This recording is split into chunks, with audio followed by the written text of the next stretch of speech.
Hello, good evening and welcome. Hopefully this is working. As per usual, lots of time to prepare, done very poorly. So, good evening everybody. Mike here, Mike's Unboxing Reviews and How To. It is Saturday the 25th, I believe. Yes, Saturday the 25th of October 2025. 2 months till Christmas. Tell me that's not scary. That is absolutely, yes, not great. And also, it's one of those, at the moment, it's 2020, and it is 25-10-25. How about that for numerology? I'm sure that has some meaning. What temperature is it? And it's... 25? I don't think that thing's working very well. Battery flat. Yeah, it is flat battery again. Didn't we change the battery in that the other day? Don't know. I haven't. 23.2 degrees Celsius currently here in the Mike's Unboxing studio. The 62% humidity. Hopefully you're all doing fantastic, having a great weekend and enjoying the spoils of your CSGO or CS2 knife collection. RIP. Yeah, that's a funny story. It's not a funny story, it's a sad story, but it's a sign of the modern world. Anyway, good evening and welcome, and thank you very much to Mick Woods, who's already jumped in with a super chat. Much appreciated. Let's do the lights. Oh, Kath's up. She's up. I've got to move my cross She's up, stitch. everybody. I'll just have to put these crisps because I got them on my desk for. Fantastic to see all of you in the chat. Join us for tonight's stream. Mark Gaines also been a member for 7 months now. So hello, Mike, Kath, and everyone in chat. How you doing, Mark? He's done a sticker. He did a sticker. Better give him some lights. Better give him some likes as well then. Charles Ballard says, I have my volume on 45 and it sounds about where it would be normally on 20. Is the volume low? Let me know. I will attempt to increase it. I think YouTube and possibly Windows are doing some weird things with video audio at the moment. So yeah, potentially it might be a little bit bad.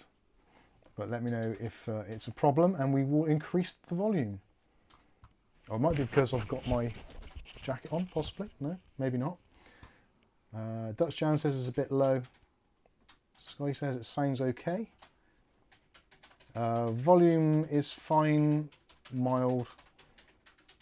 Channel Spinal Tap and turn it up to 11. Let's see if I can turn it up to 11. I'm not sure if I might have adjusted this actually.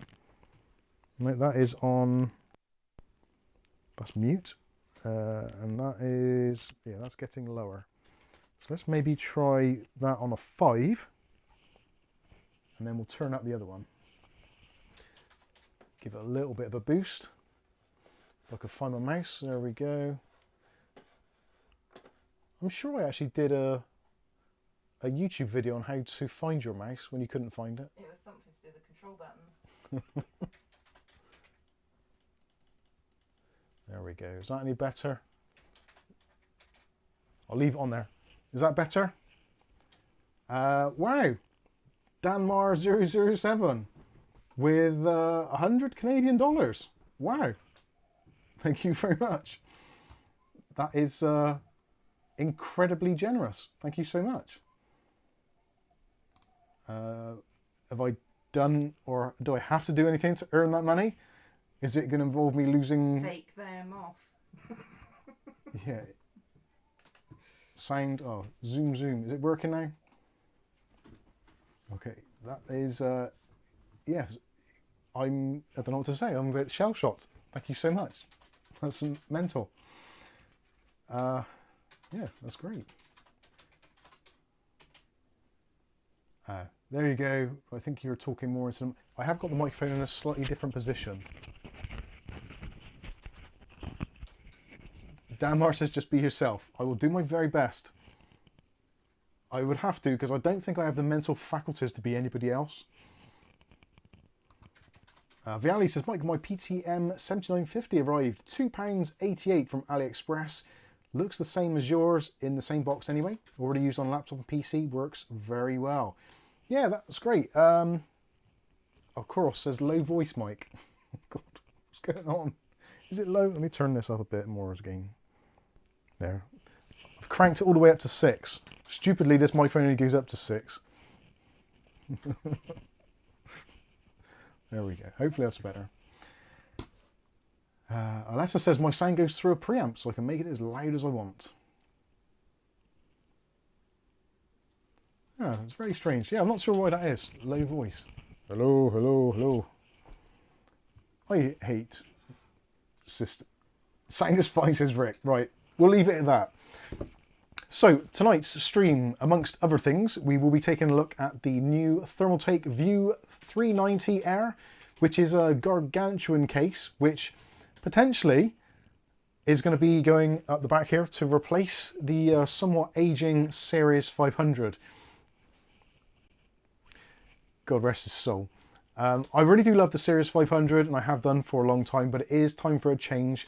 I do want to do something different, and I actually want to do something with a case, which I potentially don't like, if that makes any sense. It probably doesn't. I've always been somewhat against cases which have got the kind of wraparound glass. This case that we'll be looking at tonight actually does have wraparound glass. So this is going to be somewhat of a challenge for myself to get used to it. There are some other caveats of this case which slightly make me unsure. It is physically bigger, but it should fit in that space a little bit better, I'm hoping. But tonight we're going to take the case out, have a look at it, see what it's all about, get some ideas of what I might be doing in it. It is actually a black case. Now they do a couple of different colours, which we'll take a look at on their website very shortly, but it is a black case. And I've been trying to get away from white PC components because they just age not well sometimes.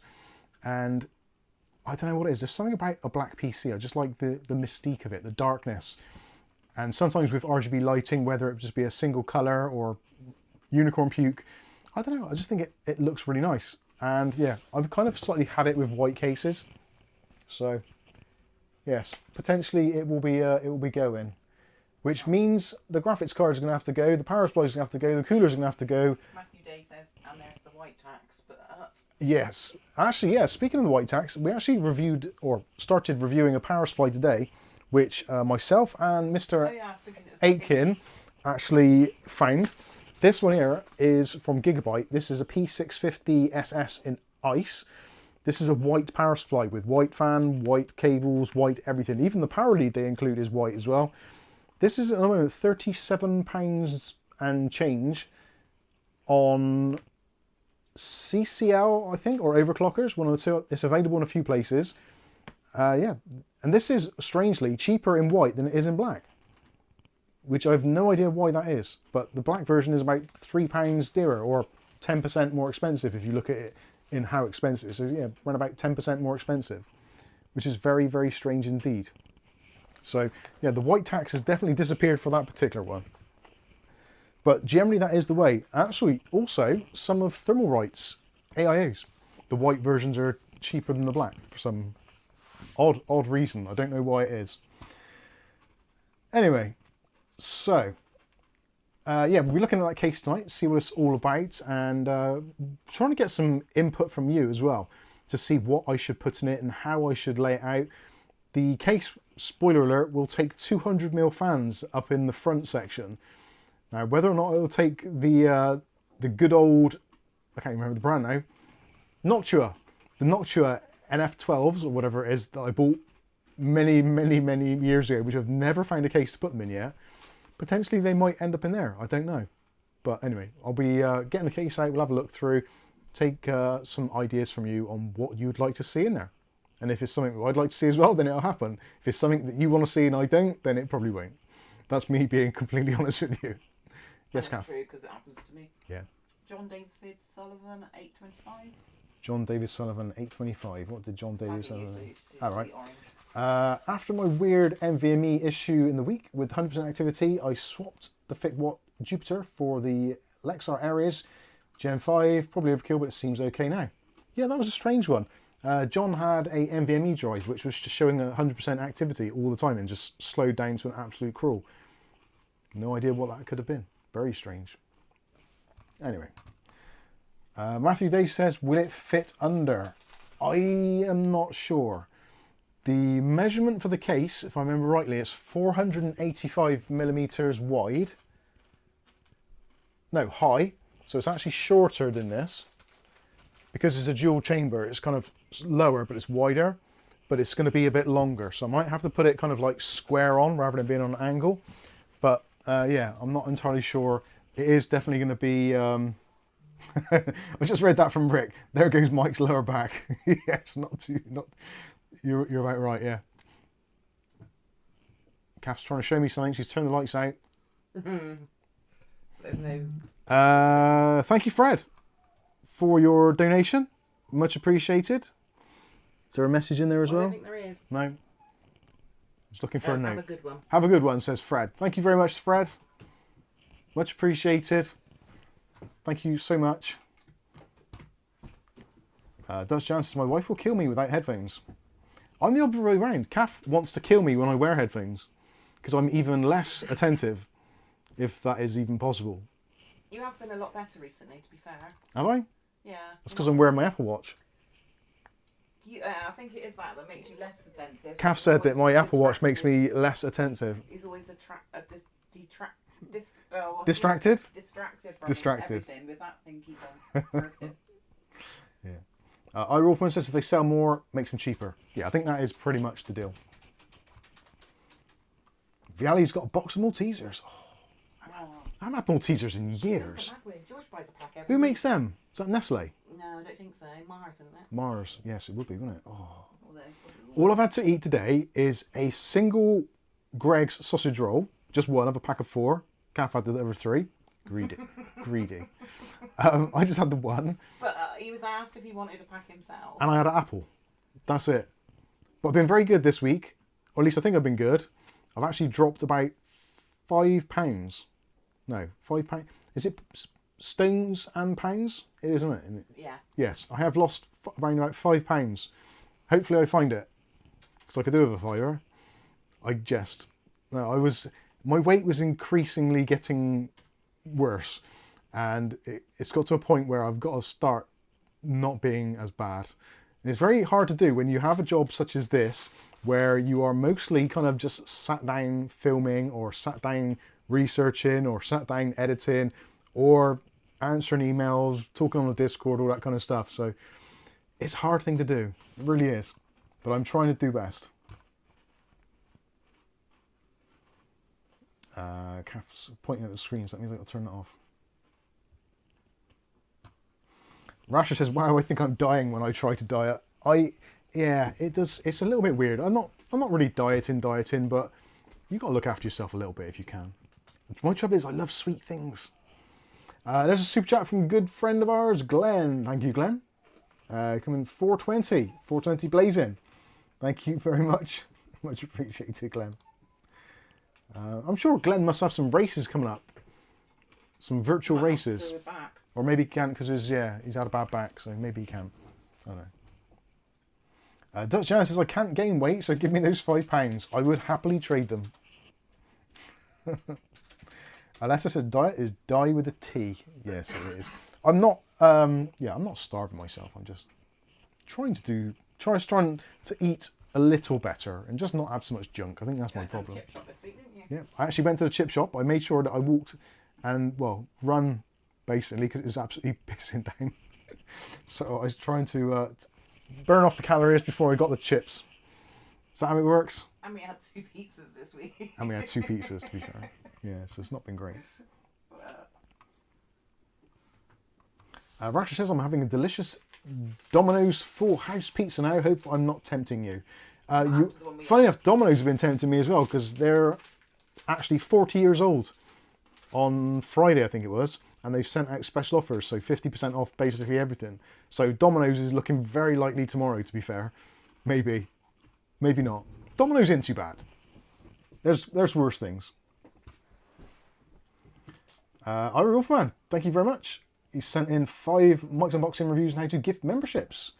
1 for Matthew Day, 1 for Dave Aitken, 1 for Adam Williams, 1 for Stevie H, and 1 for Marion.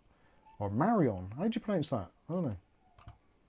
I can't see it. Mark Berry says Pizza Hut went belly up. Yeah, that's sad. Have Pizza Hut actually gone now?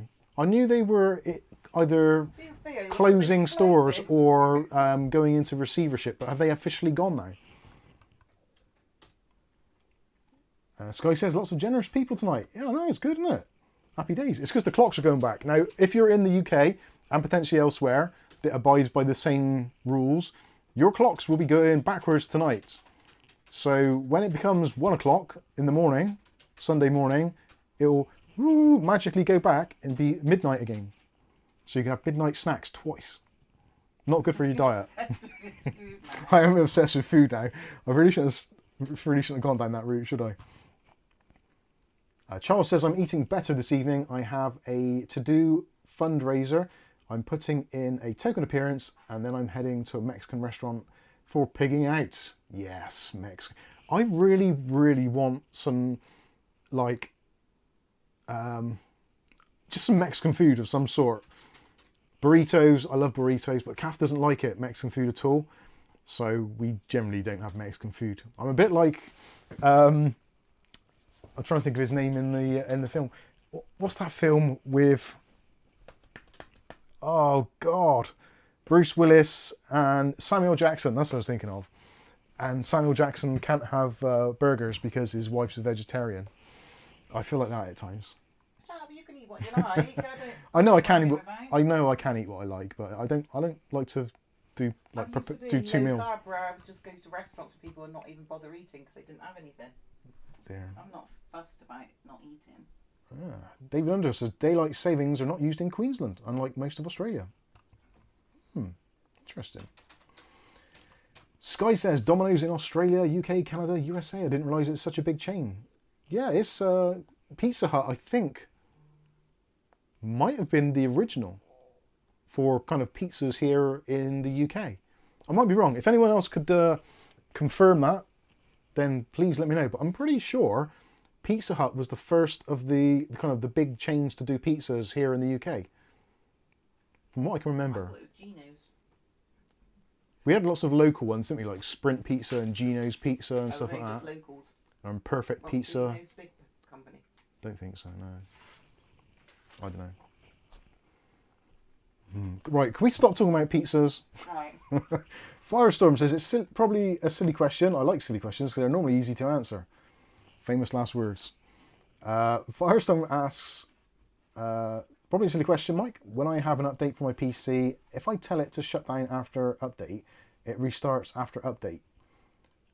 Yeah, if you have Windows updates, you normally get the option when you're shutting down. So you can either do restart and shut down. Updates and restart, or updates and shut down. Now, if you're doing the Windows updates and shutdown, it will restart anyway, because it will install the update, restart the computer, make you log in again. Actually, no, it doesn't make you log in again, does it? It just does that, and then it'll shut down. So if you choose update and shut down, it will reboot and then shut down. So it's not an immediate shutdown. I think you can press the shift key possibly on one of those and choose shutdown, and it won't do the updates at all. It'll keep them kind of in the buffer. I could be wrong. Fred asks, how many cats do we have now? We have 6 cats still, Fred. Still 6. One of them's laid out on the, or led. One of them's led out on the top of the Thermaltake case at the moment, so I'm going to have to kick his ginger ass off of there in a minute. Anyway. They range from 14 all the way down to 2. Yeah. Pizza Hut's been around much longer than Domino's. I thought that was the case, yeah. Papa John's is my go-to. Yeah, well, I don't know. It depends on who's on shift. It depends also who is kind of working, like who we're ordering. So if we say, George, do you fancy pizza? It's like, oh, Domino's. Or then, like, sometimes you'd be like, oh yeah, Papa John's, or yeah. I don't really care. They're all reasonably good. Like the ones we had, they looked nice. They were quite nice looking, weren't they? They weren't all stuck to the box or anything. But oh, Bob's got a super large doner coming with some extra onions and chili sauce. Lovely. Aletta says, I get authentic Mexican food all the time because living with an authentic Mexican. That is a side effect of living in that particular way. Pretty handy. I do need to expand my variety of Mexican food. It's very good. Pizza Express, 1965. Pizza Hut, 1973. Pizza Express was first. Right. Is Pizza Express? Oh, is Pizza Express still around? Yeah. I don't think I've ever heard of them. Pizza Yes, Express. you have. Have we? It's, I showed you. It's What one did they of the become? Oh, okay. Dave Under says my nearest pizza joint is the kitchen. Never buy commercial. Wow. I'm not sure they do takeaway. That's pretty good. Here, unless you do it like through delivery or something. You try not to use them. Our Portier says we can vote on Wednesday. I'm curious to see how this will go. Vote on what? Sorry, did I miss something? Pulp Fiction. Thank you, J Rose and Dutch Jan. Oh, Viali had peri peri chicken with Mexican spicy rice. Carry that hunk of junk up his ass. So I don't know. Oh yeah.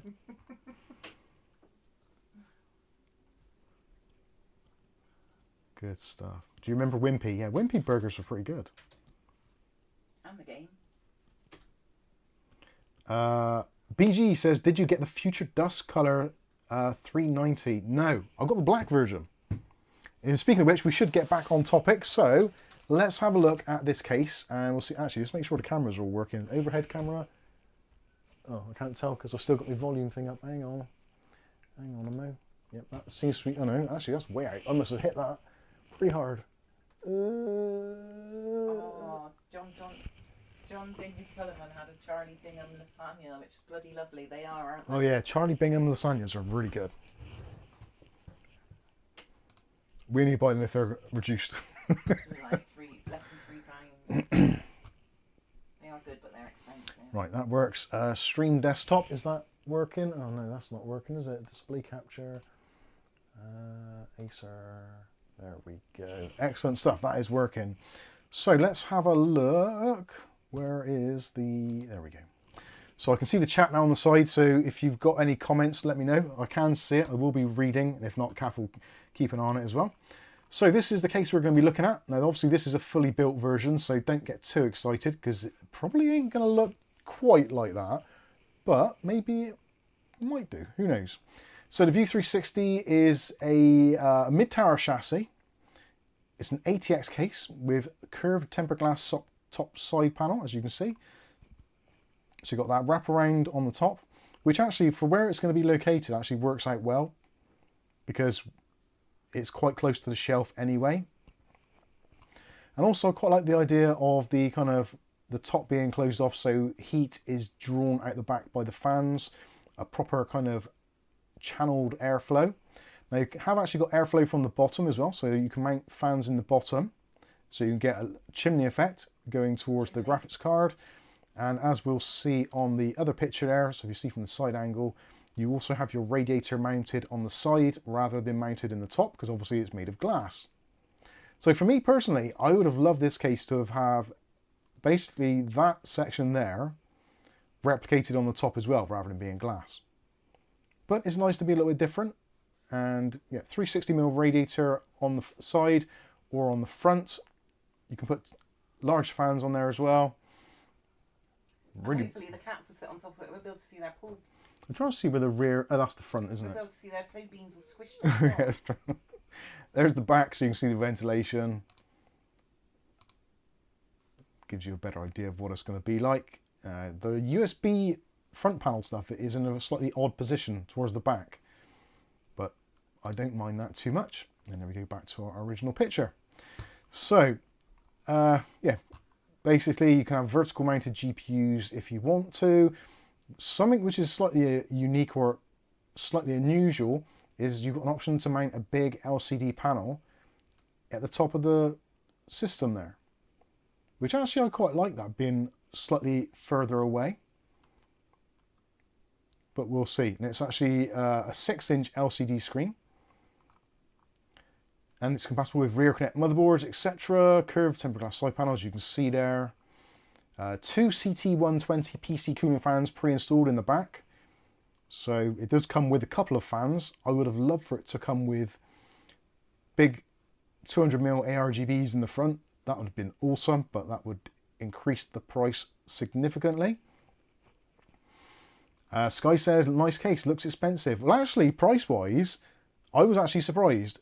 Without looking, and if you don't know already, well, if you know already, don't comment.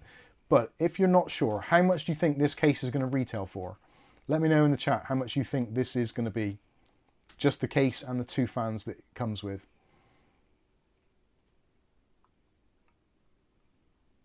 So yeah, you've got your GPU holder, vertical mounting options, which Thermaltake do very well. Visually pleasing and totally interactive. So you can do the LCD screen kit as they're referring to there. It's quite a nice place for it, actually. And you can personalize your LCD display with various things as you can. Real-time information about the system with background videos, etc. And yeah. There's the guesses. Some pretty cool stuff. Got some guesses coming in here. 100 quid, 100 quid. 131 says Mick Woods. That's pretty good. 150. Mark Berry says 1890. Dave says 140. 130. Mitt says 79 USD. CB 120. 99 Canadian says Mitt. If only. Charles says it's around 225 US. Without display, 100 quid says Sky. Chris Hartford says 200. So we got some pretty, well, all over the place bids there. A lot of you around about the sort of 80 to 150. Dutch Jan says 125 euros in Germany. And yeah, that is, you're pretty much bang on. It's around about £125 in the UK, which 120 quid for a case these days sounds like a lot. But if you have a look at what cases are around, there's a lot of cases coming on the market, which used to be sort of 80 to £100, which are now 100 to £150. So things are getting a bit more expensive, which is unfortunate. But yeah, it is what it is. So of course you can have a clock on your display, various different clock designs. Not sure if I like that. I'd like that if it had other things around it. Weather's quite nice. I quite like the weather one with the date and time, like your calendar kind of thing going on. That's pretty interesting. I like that. If that works if it works as well as that looks, that's pretty awesome. I could live with that. There's the air intake guide. So you've got cooled air coming in from the front, the side and the bottom, and just the 2 fans on the back for exhaust. And they've already tested it with these processors and graphics cards, etc. And yes, apparently it does very well indeed, which is nice to see. Like to have a nice cool PC. Storage support, so you've got hard disk drive caddies and SSD caddies. So you can support up to 2 3.5 inch drives or 3 2.5 inch drives, which I think is more than enough for a modern PC. Full dust protection, handy I/O ports, etc. And AIO wise on the front 360, 280, and on the right hand side 360. So is that with or without the screen, sorry? That is without the screen. And how much for an extra screen? The screen, I'm not too sure. I need to look up the price for that. I think the screen is going to be kind of, well, it's not going to be cheap, put it that way. Anyway, so that is the case and the layout, etc. So you've got an idea of what it's all about. And also pricing wise, yeah, we're looking around about 120 quid. The links are in the video description, so you're more than welcome to have a look at that. Alright, Wolfman, the View 290 TG ARGB mid, half the price. Was it too small?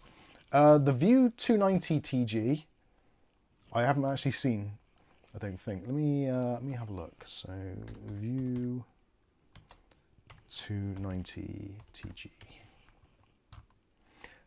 Yeah, the TG, the 290, actually, yeah, I do quite like that. It's £85 here at the moment in the UK. The reason for that is it's kind of very close to what I had already in some respects, like in terms of the kind of the general size and shape of it. I do like the 290 TG, to be fair. Yeah, that one, the 290 TG is definitely a consideration, let's say. Possibly preferable in terms of its layout. But I wanted to try something new, do something a little bit different, and just, yeah, see how I feel about it. Because I have got this, like, I know we shouldn't have this, but I do have a bias towards cases that don't have the option to put a 360 rad in the top. I really dislike not being able to do that. But only because of your job.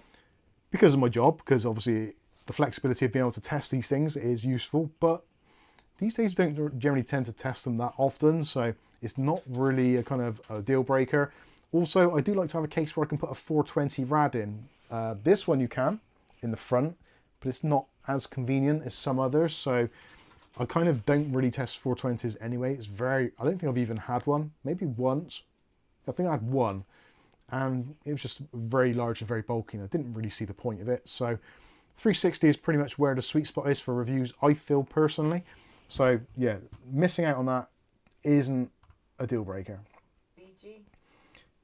BG. BG says the screen is $99.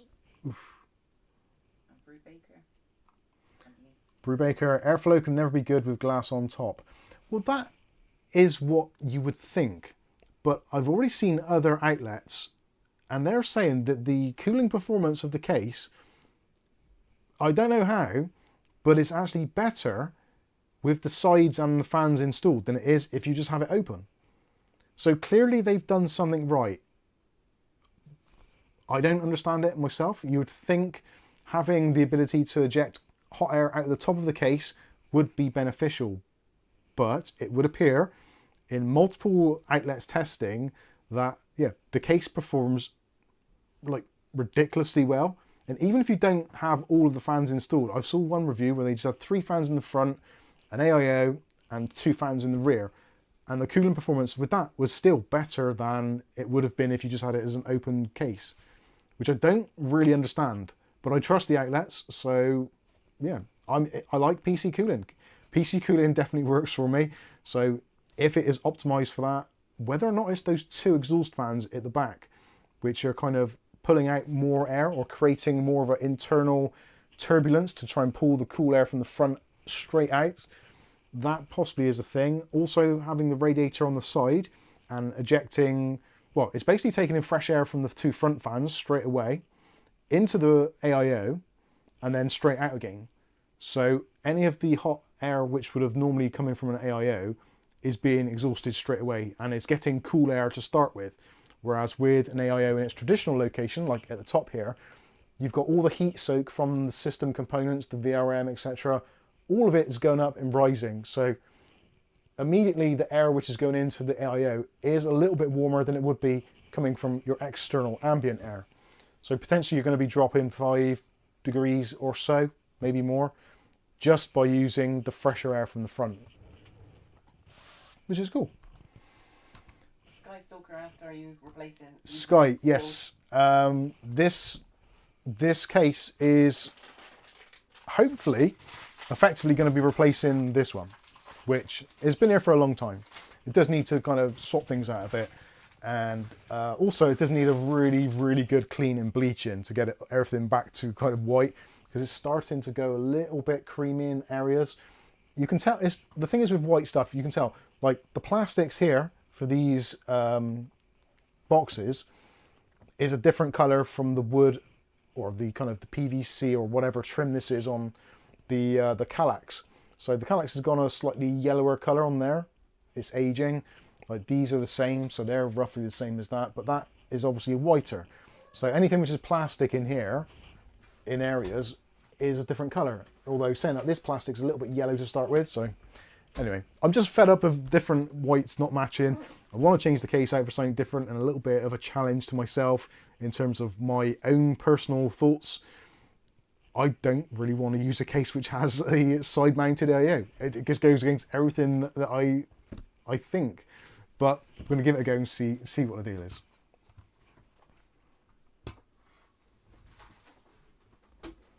Mitt says the space on top of that case is not being utilised for heat dissipation. I hope it doesn't affect it as much.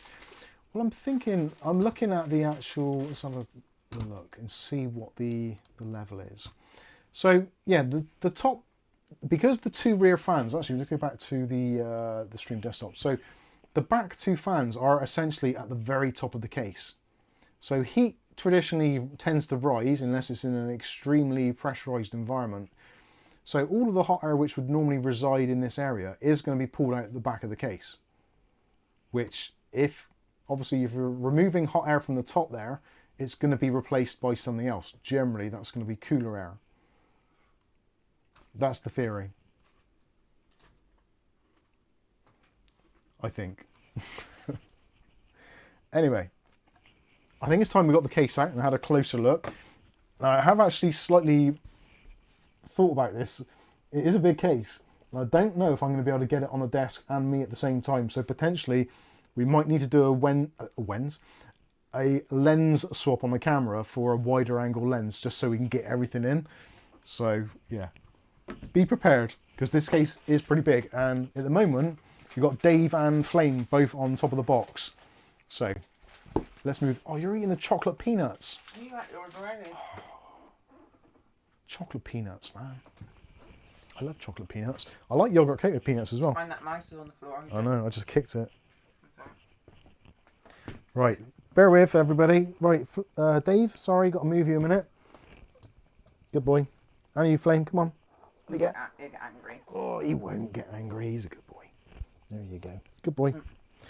Right, let's get the case up on the desk to start with. Get back on it in a minute. Let's make sure there's nothing on here which is incriminating. Don't think there is. Right, so there is the box. It doesn't come in a particularly elaborate box, which is probably a good thing. View 390 Air, as you can see. There is an illustration of the case. And yeah, as you can see, there are multiple versions available. So you've got the black version, you've got the snow version, which is white. You've got the Future Dusk, which is like a purple. And then you've got the Butter Caramel, which is kind of like a biscuit and brown, I would say. I'll be honest with you, the Future Dusk and the Butter Caramel, I'm not keen on. The Snow, not too sure. But the black version, I think, is going to work well. Especially because of things like the bezel around the screen at the top. Because that's a black bezel, so it's going to fit in. Although, saying that, I think if you buy the other colour versions, you can get the LCD screen with the kind of the matching layouts, or the matching colours, I should say, rather.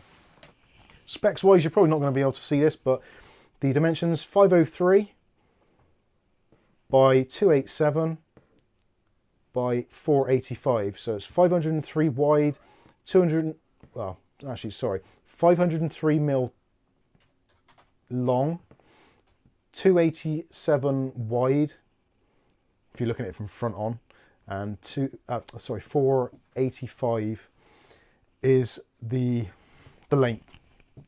I've not explained that very well. We should just get it out and have a look. How long would you say an AIO lasts for? I don't know. 5 years? Who's asking that? Ashley. Yeah, AIOs generally, I would say, if you get 5 years out of an AIO, you've done pretty well. I think I've had AIOs which have lasted longer than that. But, yeah, I've even bought... For 3 years, yeah. 5 to 10 years. If they're looked after and they're not stressed and they've got good stuff inside, then, yeah, it's going to be fine. You generally find that AIOs, if they're left on all the time, they will last basically forever. It's only if the PC gets shut down and turned off a lot, this is starting and stopping, which is where the failure points come. Because normally a motor, if the motor is running, it will just keep on running. And a pump will also just keep on running.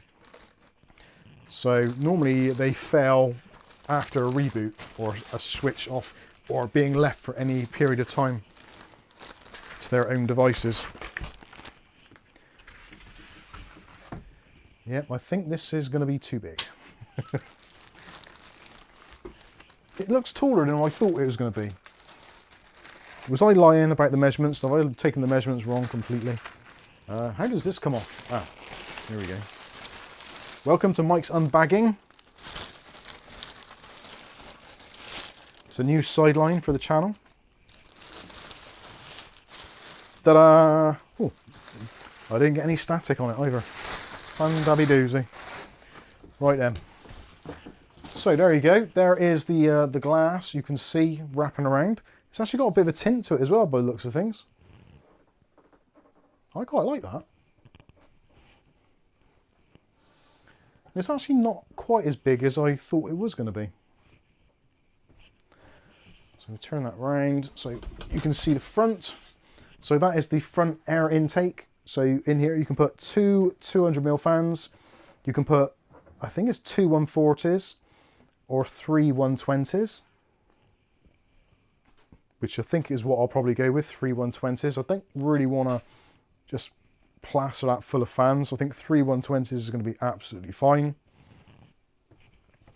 We'll take a look around the back. So from the back, all the ventilation you've got there. So that is an outlet. So fans you can put in there, or radiators, and also your power supply is going to go kind of in here, from hands going through. And all of this has got mesh filtering as well. So, but we'll take all this apart in a minute so you can have a better look inside. On the back, we have got a little bit of ventilation at the top there to let air out. Got the two fans there, 120s, IO shield. You've also got your removable and also rotatable PCI Express brackets there, which normally, I think it's just those two screws there, those two screws there. You can take that apart. Actually, let's do that now while we're in that vicinity. So I do want to see how well this actually works. Actually, let's get some more light on.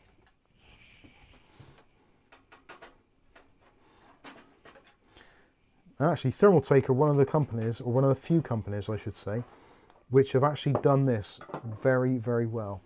Some companies do it, but they don't pull it off that well. So I'm thinking that is going to come out now. Oh, sorry, my mistake. There is an additional two screws there. So the 6 screws in total, 2 for the actual blanking plate section, and 4 for this main section. So that just comes off, and then you can rotate it, which looks like there's little clips which go in somewhere. There they go. Have I done that the wrong way round? No, I haven't, have I? Sorry, I'm talking to myself while I'm doing this. So yeah, that just goes there. You put your screws back in, and you have vertical mounting. And then that one just goes back on the top to secure it all in place. So yeah, that's pretty good, pretty convincing. Seems to work well. Not bad at all. Is Otis violating you? Yes. Otis, stop violating your gran.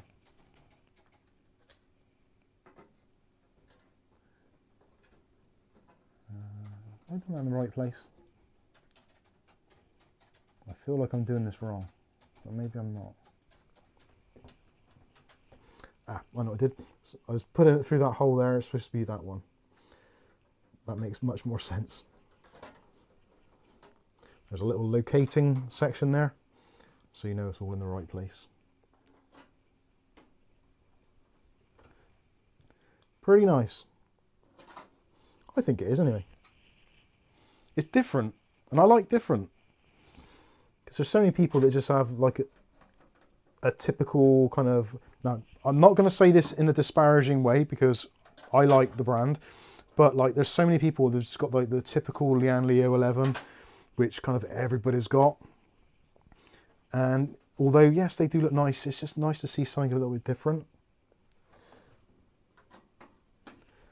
Richard Defers is in the thing. I've asked him to send... Hey, Richard. I've asked to send postal address. Can you just confirm that it's... Yeah.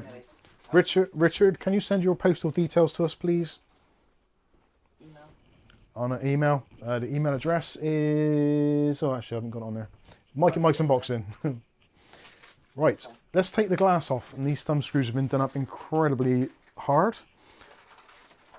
I love the way thumb screws get put on with such vigor. So to take off the glass panel, it would appear there are 3 captive screws. So let's undo that one and that one and that one. Actually, no, they're captive. They're supposed to be, but I've just managed to take it all the way out. Anyway, so does this go backwards a little bit and then up and off? So there is the tempered glass, and as you can probably see, Has a very slight smoke tint to it as well.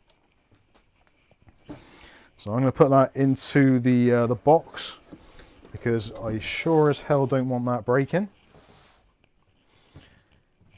And with that out of the way, we can then see a little bit better inside of the case. Hopefully you can. Is this okay visually? Is it working for you lot? I thought it was going to be bigger actually, but it seems to be fitting rather well, so I'll go with that. Let's get my tape measure and just verify what the measurements are. So from the bottom to the top, we are looking at, yeah, 400 and... Actually, no, it's more like... Do it from a side where there is actually... Maybe I've measured this wrong. So yeah, I would say that is 500. Why are they saying 503? Because that's not, it's 500. So 500 mil from the bottom to the top. But is that with the glass on? The glass is lower. I've done it from the highest point. The depth is 470. Actually, it's 46. Yeah, go on in. I'll say 470 for argument's sake. There's a little bit of a thing there. So yeah, 470. So I was measuring it the wrong way around. So in terms of height, this is, yeah, it's about an inch shorter than the Series 500. And in terms of its overall length, it's about the same. No, it's a bit smaller. Yeah. So yeah, it is a bit smaller than the Series 500, but it's got more depth to it. So depth-wise, we're looking at 280. So the Series 500 is about 267. So it's going to be a little bit deeper, but that works for me. So let's have a look, see what we got going on. Let's have a look at the cooling on the bottom and see how easy that is to remove. So it would appear there is pretty much a full-length filter there, which is the usual Thermaltake nylon mesh, which is generally very good, very easy to clean, and actually does basically remove kind of all the dust. It's very rare you get dust in that. The Series 500 has been there for, I don't know, what, 2 years at least, maybe longer, and it's very rare that I notice any dust in it at all. So Thermaltake do an absolutely fantastic job of dust trapping. So yeah, that's pretty good. Nice big chunky feet to raise it up off the deck a little bit. I think that rubber pad has been moved, but maybe it might have been, I don't know. But yeah, rubber pads, you've got plastic feet there which raise it up off the deck by approximately 1.5 inches, I want to say, or 40 millimeters. So it's actually a pretty decent gap underneath for pulling in air, which is often a complaint of a lot of these cases where there's not enough at the bottom. So that works pretty well. Let's have a look at the chat, see if anyone's got any questions. Hello, Arnold. Arnold Albert, how you doing? Hello, Donan. Rad at the bottom and rear and front. If you had an open loop, you could put a radiator on the bottom and the front and the side. You could have a crazy ass loop setup, which I've always been wanting to do, but I've never really had the courage to pull the trigger on it, to be honest, because it's an incredibly expensive way of doing things. But it does give you pretty good results generally. So on the bottom, oh, there's another factory installed. Yeah, you got full back to front motherboard support for both micro ATX and also ATX motherboards. ATX will be towards the bottom there, I believe. No, there. Yeah, basically, yeah, it's got full back to front Project Zero and gigabytes, whatever they call it. Now that is, oh, that's the vertical GPU bracket, which you could also double up as being maybe a drive bracket. But yeah, So that is for your vertical drive. So if you are doing a vertical mount, you put that in there, and yeah, that is how you secure the drive vertically. Could you put a 280 rad on the back, Mike? 280, no, you can't do it. You've only got the spacings for 120 fans on the back. So no, it would be a 240 or a 360. I like this case. I'm liking it more and more. The more I'm opening it up and looking inside, the more I'm liking it. Which is pretty... And I thought as well that this big section at the top was going to be like a really weird thing to have if you didn't have the display panel. But even with the blanking plate in there, I think that's still pretty cool.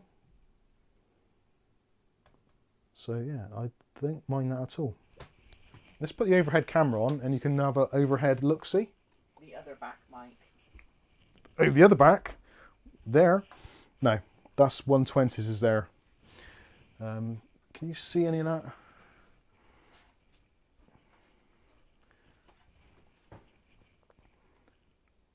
It's not the brightest there, is it? Perhaps you weren't paying attention.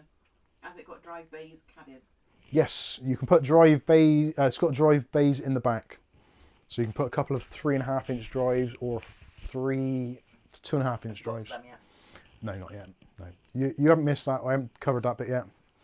You got a GPU bracket here as well. GPU support bracket if you want to use that. I be honest with you, I don't like that style of bracket where it's on show at the front. I know when you've got all the equipment in there, it kind of blends in and it's not really noticeable, but I am not a fan of those. There's also screws all the way along the bottom there, so you can adjust this, unscrew it, and put it into any one of those holes to support your GPU. Quite a nice bit of depth there as well, so if you are putting a radiator in there, it's not going to interfere with your graphics card going across. And in terms of graphics cards, you can install, let's put the main camera back on, so you can install graphics cards of up to infinity. So I would say, well, you're not going to have fans in front of there, so say 400 mil, 400 mil would be easy. You could just about squeeze in there 325 maybe. 425 mil, or roughly 17-inch graphics card. The biggest, well, a reasonable size graphics card these days is what, 30 or 300 mil. So that's going to take you up to about there. That's for a typical triple fan slot card. It's around about there, about a foot long. Foot long. Who's got the foot long? What was I going to do? Oh yeah. So yeah, that bracket, you can undo the thumb screws on that.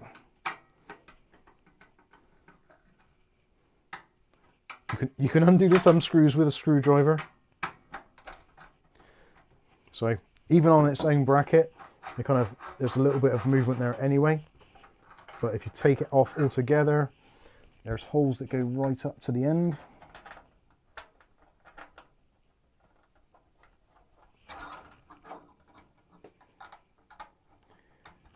Let's kind of see if I can get that to go. Come on. That's the trouble being left-handed. Everything's hard work. Or am I going in the wrong hole? There we go. So yeah, you've got, did it too tight. So yeah, you've got adjustment, various different locations you can screw into there to move it to wherever would be appropriate for your graphics card. Ashley Strachan, anyone still using mechanical HDDs, looking for a nice 4 terabyte one, any recommendations?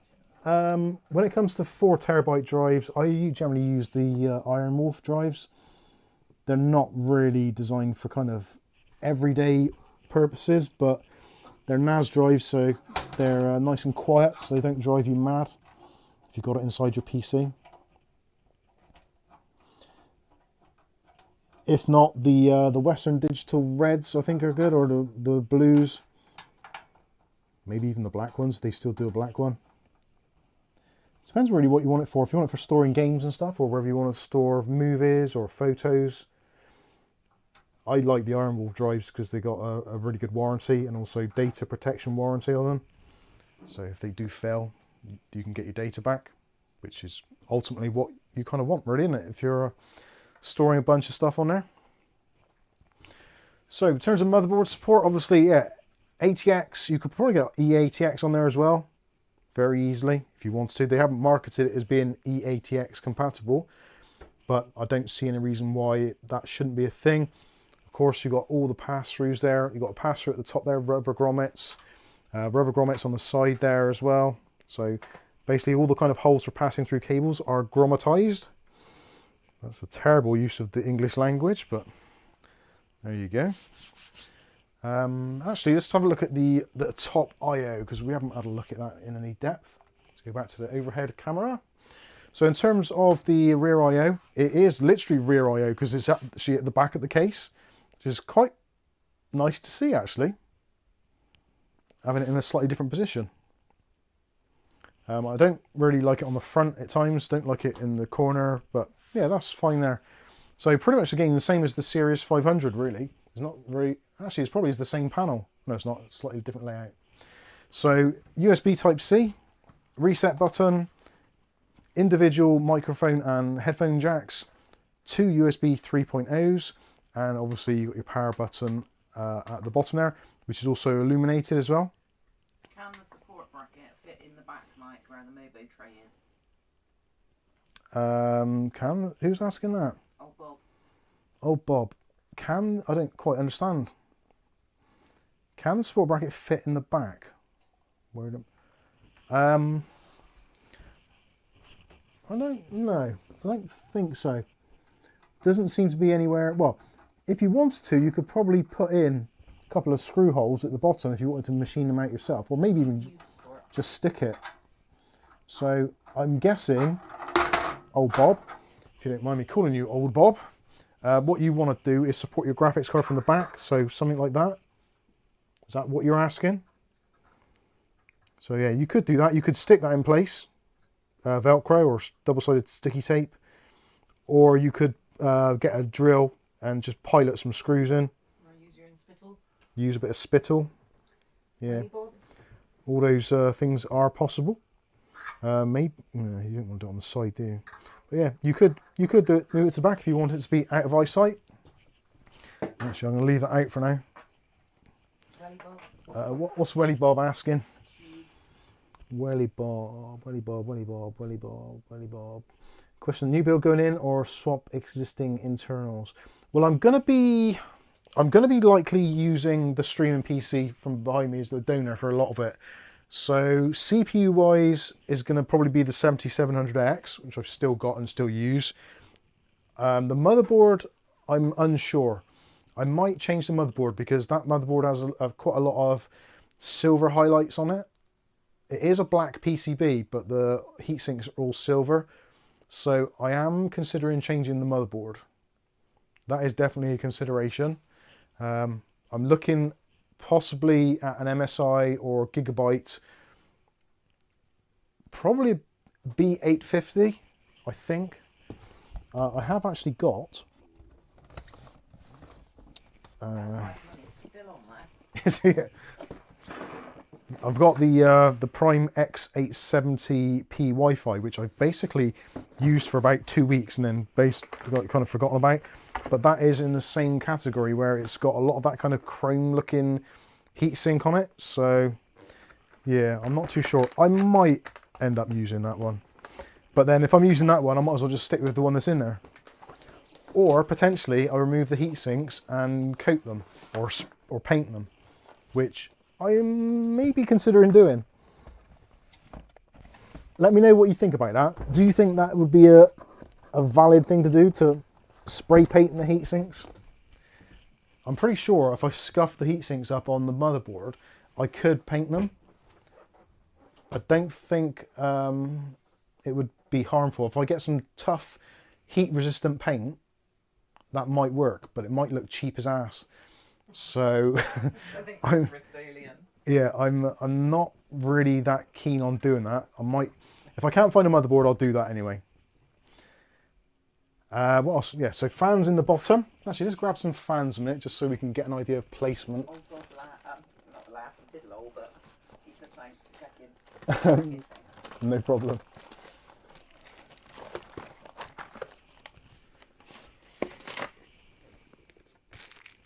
Oh God, there's plenty of dust on there. So, these are the fans I'm probably going to put in here. The Swafan 12 ARGB sync. Sorry, what was that? Using a heatsink will cost you some cooling. Yes, that is true. I might get see if if I can get a B850 Tomahawk, I think that is what I would like to put in there. I think the B850 Tomahawk would be probably my preferred option at the moment. So I will see. So yeah, fan wise, if you go for a pack of 3, so those go in the bottom and they're kind of sunken in, so they kind of disappear into it. Oh, I forgot I'm still on the bloody other camera, aren't I? Sorry. So yeah, I've put the fans in, so they are kind of sunken into the bottom, so they don't interfere with you connecting or plugging in anything to the bottom of the motherboard. I like that a lot. I think that's really good. And of course these are Swafans, so I can put on the reverse blades to blow the air into the right direction. Captain White. Maybe not read that out loud, but up to you.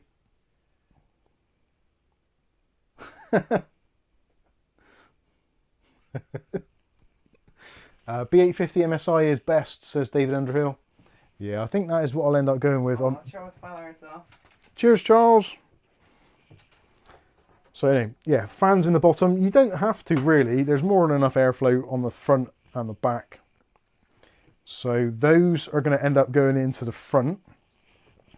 I will probably take out the rear ones, the CT140s. As good as they are, I would like to have a little bit of RGB colour there.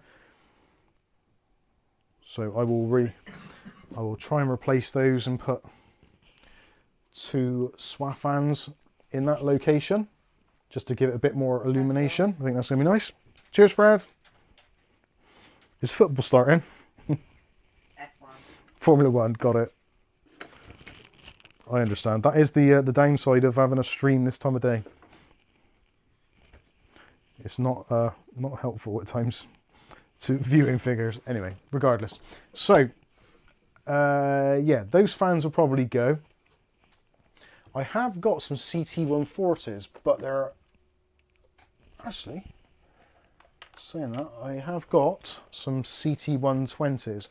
So I could, worst case scenario, I've got a pair of those, so I could use those to replace the 2 on the back, just to give me some RGB in that location. And of course you could just get these are daisy chainable as well, so you could buy another couple of packs of those and kind of just have all of the system using the same fans. I do prefer to have the same fans, and also they do the CT 120EX, but I've only got those in white currently, I believe. Yes, I've got CT 120s in white, which is a bit annoying. Is that the one?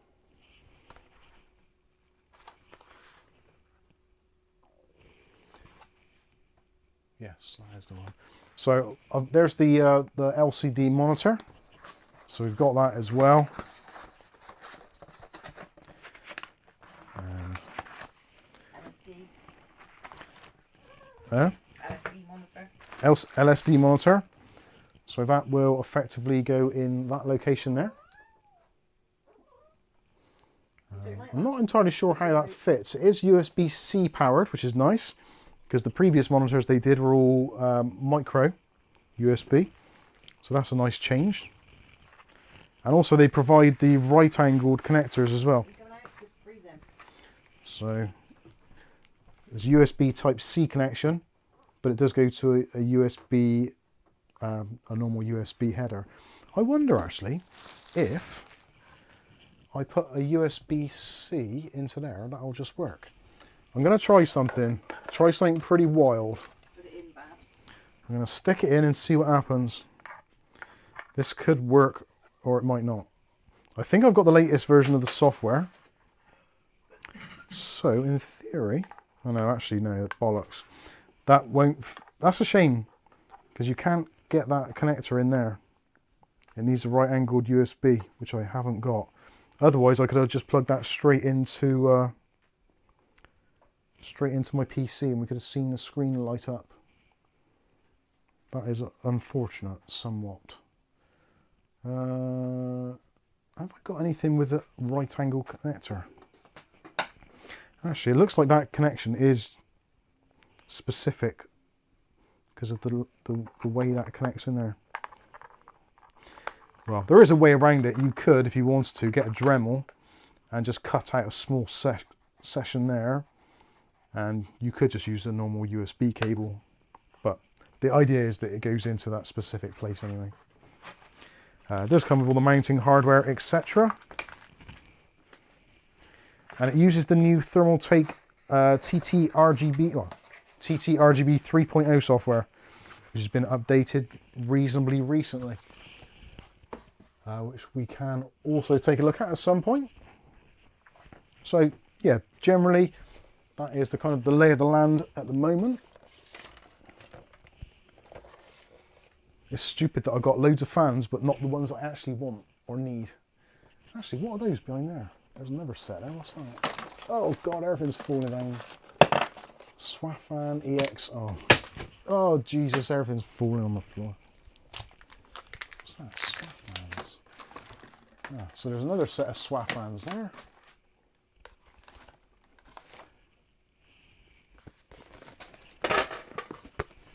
Oh, dear Lord. Screws falling out everywhere. Right. Let me put those back in there a minute because I was there going to go walk about and never to be seen again. So is there any questions about it so far? Or any thoughts really?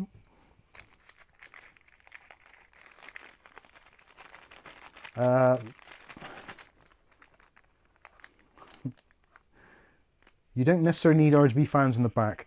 No, you're right actually, and in my existing my Series 500, there's no fan in the back at all. I've left that completely open. Anyway, right, let's spin it around and have a look and see what's going on in the back. Because we have to take off the back to gain access to that front, which is a little bit annoying. Could you put the AIO on the bottom? No. An AIO, if you put it on the bottom, all the air is going to rise to the top and it will basically destroy the pump very quickly. And that is something you definitely don't want. What black AIO you got to use here? I've got the LA360 with the screen, but I don't know whether I'd use that or not. I probably would actually. I quite like that one. But I might get another Thermaltake TH360 V2. Those are really cool. And they got the same fans, so that would be really great. On the back, so filtration is a big thing for Thermaltake. So you've got the filters on the back there, which are all held in with magnets. And loads of ventilation. So very good.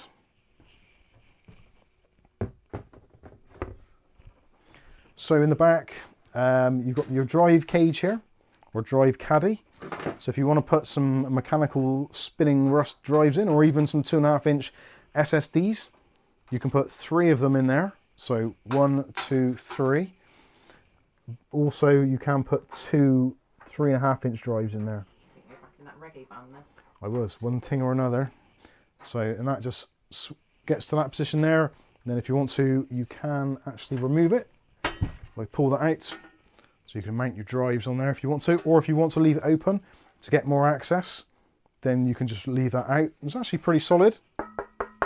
Nice solid bit of metal. Oh Bob, bit from that case reminds me of the mother-in-law's arse. Need a wide load sticker on it. Shouldn't laugh really, but it's pretty funny. So what have we got in this little baggie? So in the baggie you get some Thermaltake wrap, you get some cable ties, and in there you get the BIOS speaker, all your screws, replacement plastics should anything break. Also you get some longer screws as well for mounting fans, etc.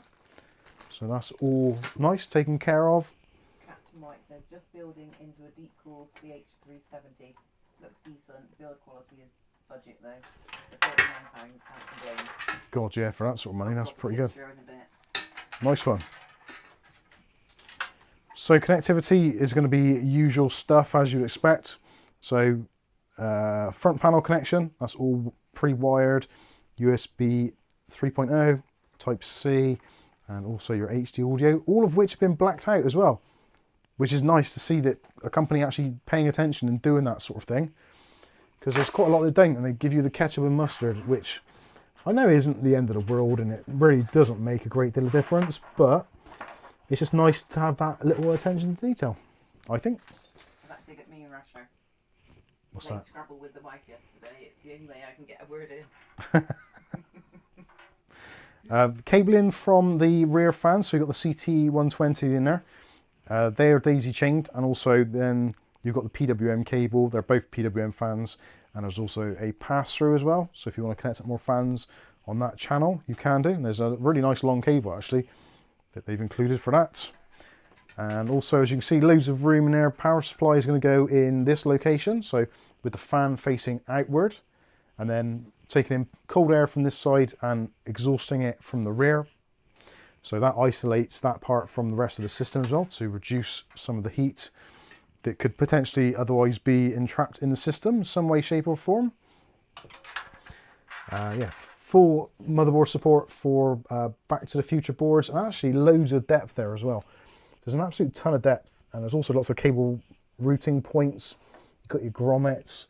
That section there comes out, so you can take out the 2 screws in there, and I'm guessing then you can put your LCD display in there and all the associated wiring for that. Rubber grommets as well for passing through all of your cables. Yeah, it's pretty nice. I quite like it. Why don't the new motherboards have digital error displays? Cost. Literally down to cost. A digital display debug would be very beneficial to a lot of people, but unfortunately, yeah, it comes down simply to cost, and also to some extent it's going to be down to product segmentation. That's easy for me to say. So obviously, if you're buying a cheap ass motherboard, the last thing the manufacturer wants is for you to have premium features on it, because that would bastardize people going for higher end boards, or at least Some expensive boards don't have them, before you go too far on that one. some expensive boards do.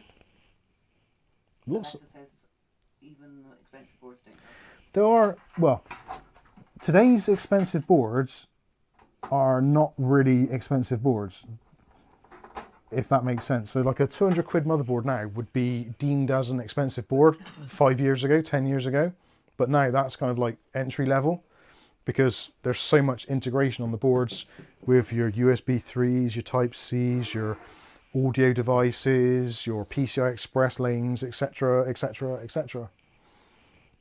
And it all costs money. And also companies are greedy.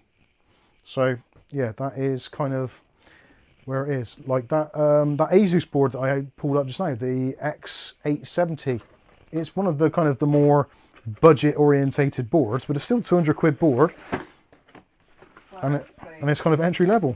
Mike, is Thermaltake in the same ballpark as Corsair? In terms of build quality, I would say Thermaltake's probably better. Recent Corsair cases have been absolutely like dire in terms of their actual assembly and what have you. They've all been very, very weak, I would say, personally. Thermaltake, I would say, You said Thermaltake already. What yeah, do you mean? Corsair and Thermaltake. Yeah, but you said Thermaltake was dire, and now you went and Thermaltake. Sorry, Corsair have been dire recently. So Corsair is dire, Yeah, Corsair are the dire ones, not Thermaltake. Sorry, I should clarify that. The yeah, Corsair cases recently have been very flimsy, and the trouble is with Corsair, they've done what a lot of other companies tend to do, and that is they get to a size where they've achieved the kind of the domination of the market, so they then think they can start clawing back. And like Corsair cases of yesteryear were really, really good. I was going to say something else then, but I'm not going to say it. They were fantastic cases, and like if you get some of the really old cases that when they first came out, yeah, they were shit. Got it? Yeah. Well done. Go on then. Yeah, the original Corsair cases, fantastic build quality. Literally like built like tanks. I think I had the, what was it, the C700 or the 700 or C70, which is like a full tower case. That thing was indestructible. These days, cheaper metal and very flimsy, and it's not great. Like even this is done really well. Thermaltake also, again, fully filtered. And even though that is like, there's no supports in the middle of that, but it doesn't really need it because of the way they've designed it to go in this position, because there's nowhere it can actually move to. It does fit in there actually really snugly. My favourite case is still my Corsair 400C, or is that maybe 4000? 4000D, is it? Rick says, super chat, £2. Mike, try your 200mm fans on the front. Now that is an idea. Yeah, I'd forgotten all about that. I've got so used to those fans not fitting in anything that I've kind of given up on it. So thank you very much for the super chat, Rick. Much appreciated. I will try and click on the heart very shortly. There we go. Happy days. Thank you very much. Yeah, actually the 4000D was probably, I don't know, I didn't really buy many cases around that era, but the 4000 series were like, I think the last, maybe the 5000D as well, but those were the last of the kind of the true Corsair cases, I think.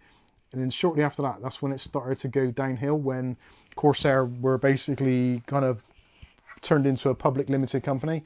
So then essentially they had to please the shareholders rather than customers. You'd think that it would be a bit of both, but no, sadly not.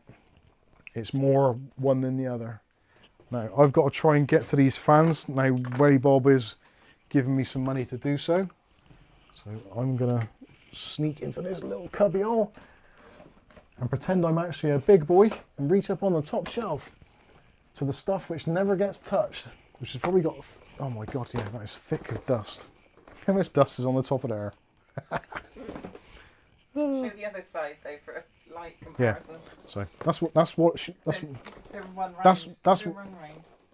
No, yeah, so gas it. So there's the colour differences there between the two.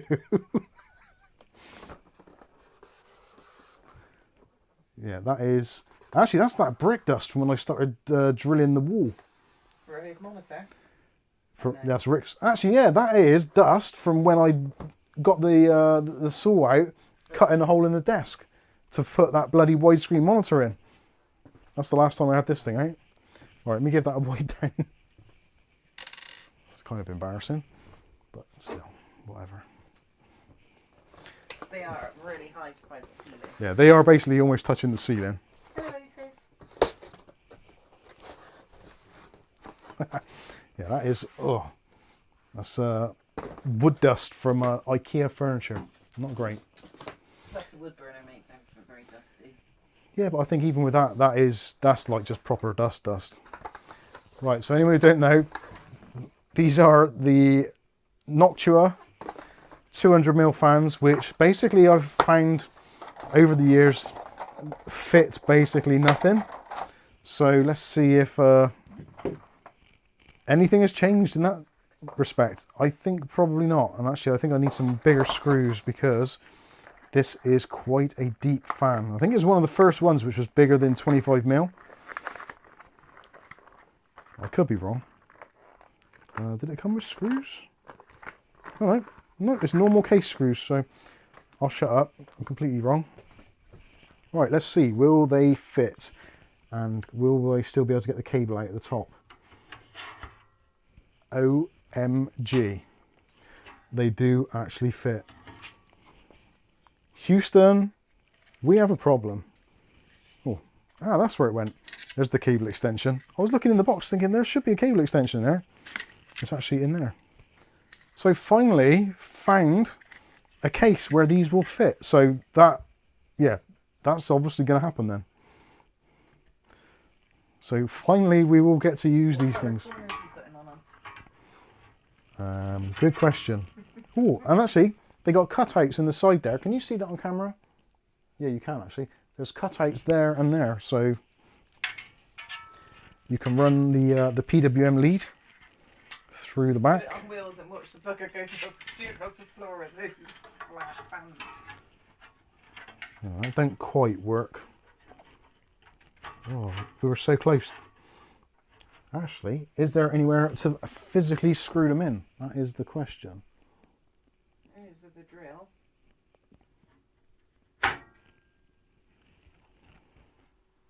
Does that line up with anything? So that is another downside of 200mm fans, is the mounting locations have got to be bang on. So there's actually screw holes there marked screw C. So Cable ties around and screws.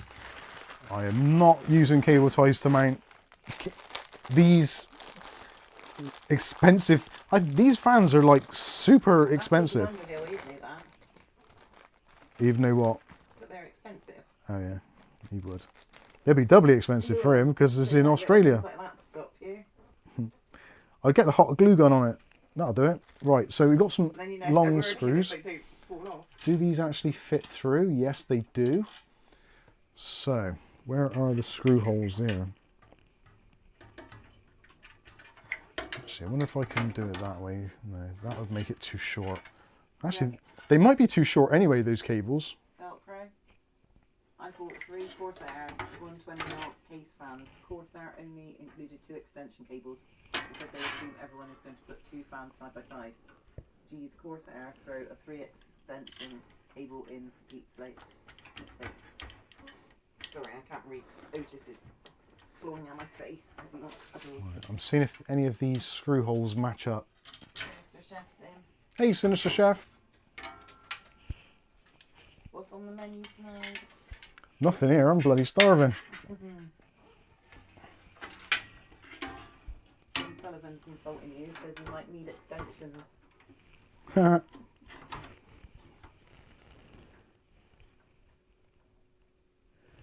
Yeah, I don't think this is going to line up with any of the existing mounting holes.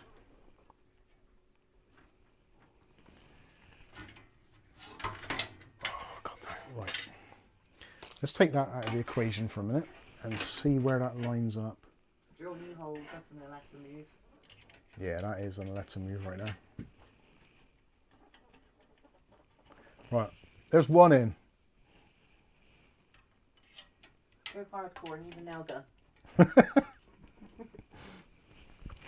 I've done worse. I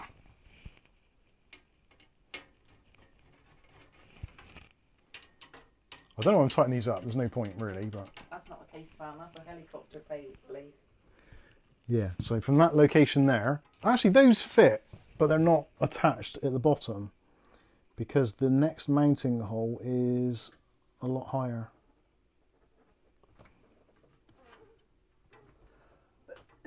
So yeah, I could only put 2 screws in, but that would probably be enough to hold it in place. Hot rivets.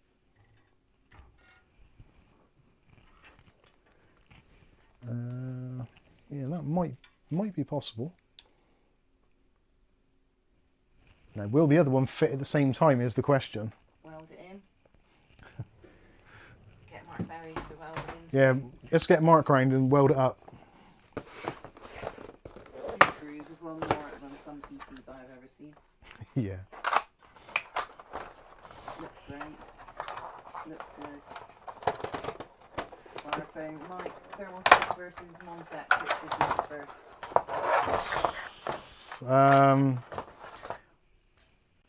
That's a good question. If I was building a PC for somebody else and I had to conform to some form of budget, I would probably buy a Montech.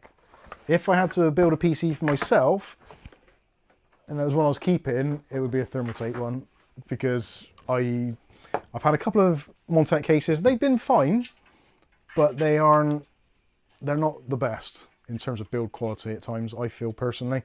I know that someone's going to be very upset with me for saying that, but that is my opinion.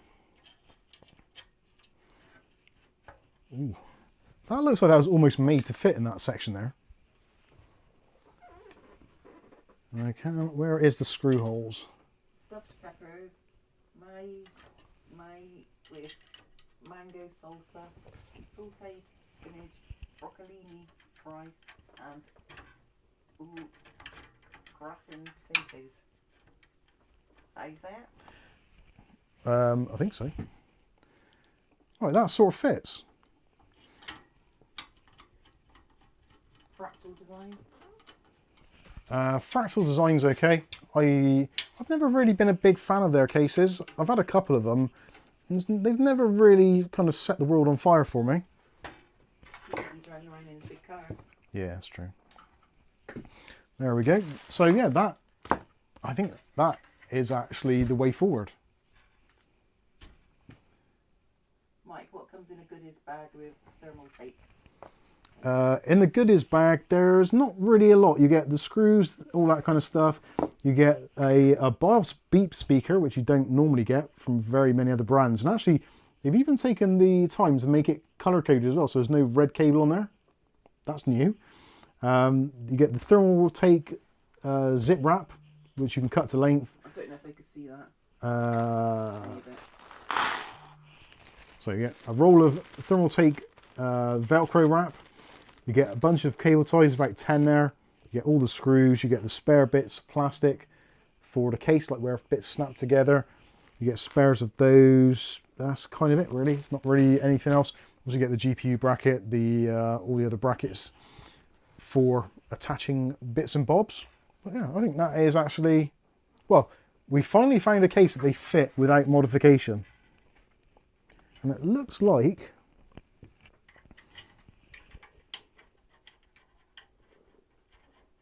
holy balls. Right, they have been designed with these Thermaltake fans in, these Noctua fans in mind. So the bottom screws are in now as well.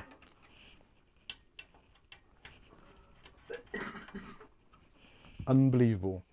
So in theory then, Susan Robbins, this that should be right. I would use it.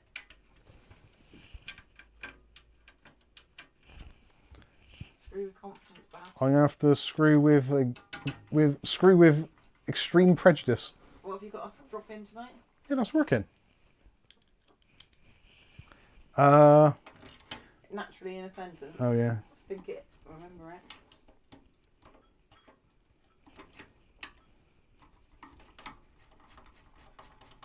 Or baked or broiled until brown, more or less, letting the cream and cheese donuts thing in the oven. Or leaving the... This is going to be fucking excellent. I'm going to say it out loud. If only I could get to the that other PWM connector. Oh, I want to plug it in now. I need to plug it in. I need to see the fan spinning. Although I can't see where the other fan wire is. Have I tucked it in the bottom? Never tuck your fan in your bottom. Make sure you nail it down well, Mike, or you'll end up with a nice hole in that brick. That has worked out well. Some cable extensions for the fans would be beneficial, but that works. Thank you, Rasher, for your 20 euros. What you say to Rasher? Much appreciated. Mike and Kath's live stream setting is so intimate, stroke friendly. It's like we're all their cozy sitting room with them. Well, that is the intention. Aww. That is what we've strived to do always. Thank you. It is. That is what we've always tried to do. Back in the very early days, it was like a pub. So it would just be me and Kath sat here getting pissed with Aletta, Sky and a couple of others. back in the very early days. So it literally was like just going to the pub. But we did a stream where I got really, really wasted. I said a lot of bad things that I shouldn't have said. So we deleted the stream pretty much straight after. And after that, we said like, no, we're not drinking on the stream again. It's not a great idea, or at least one of us has to stay sober. So yeah, we kind of canned it for a little bit then. Sky says that was pretty fun. Oh my god, yeah. It was back then. I think we probably only had about maybe, I don't know, 20 or so people in the stream, and it really was like very, very, very informal. I think they probably still. But it was good fun. It was good fun. Back then. Most of them are still up from back then. Yeah, probably. Just the really bad one we've got taken down. Well, we took it down. Yeah. That's going to blow your hair off, Mike. Is that going to fit? Theo says, what's Mike building? A fan?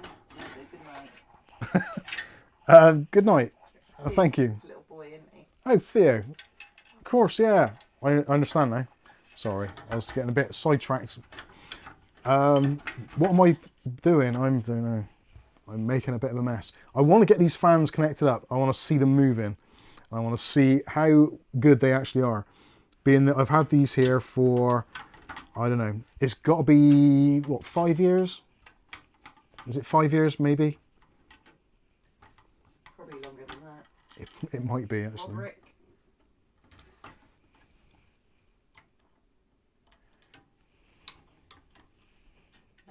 Hello. Roderick. I can't see through the case. Roderick, does a fan in the bottom case cause Arsifax? Better for you to read it. Yeah. And our stream's very... It might do. Very inappropriate in the very best ways, not PG. Yeah, it's definitely not PG. Oh, I'll probably be so bad now. It's definitely not Procter & Gamble.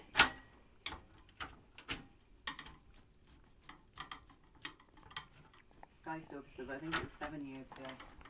7 years, shit. Seems like it was only yesterday. Was that Friday night? I think it was back then, wasn't it?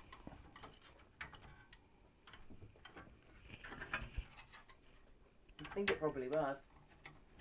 Right, there we go. And then we had Cosmic Space Monkey. We need to send you his arse beer. Oh yeah, arse. God, yeah, that was going back.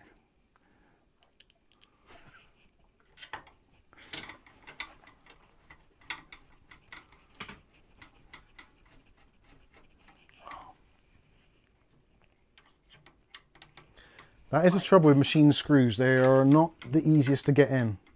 Fire thing. Oh, for God's sake. Fire thing.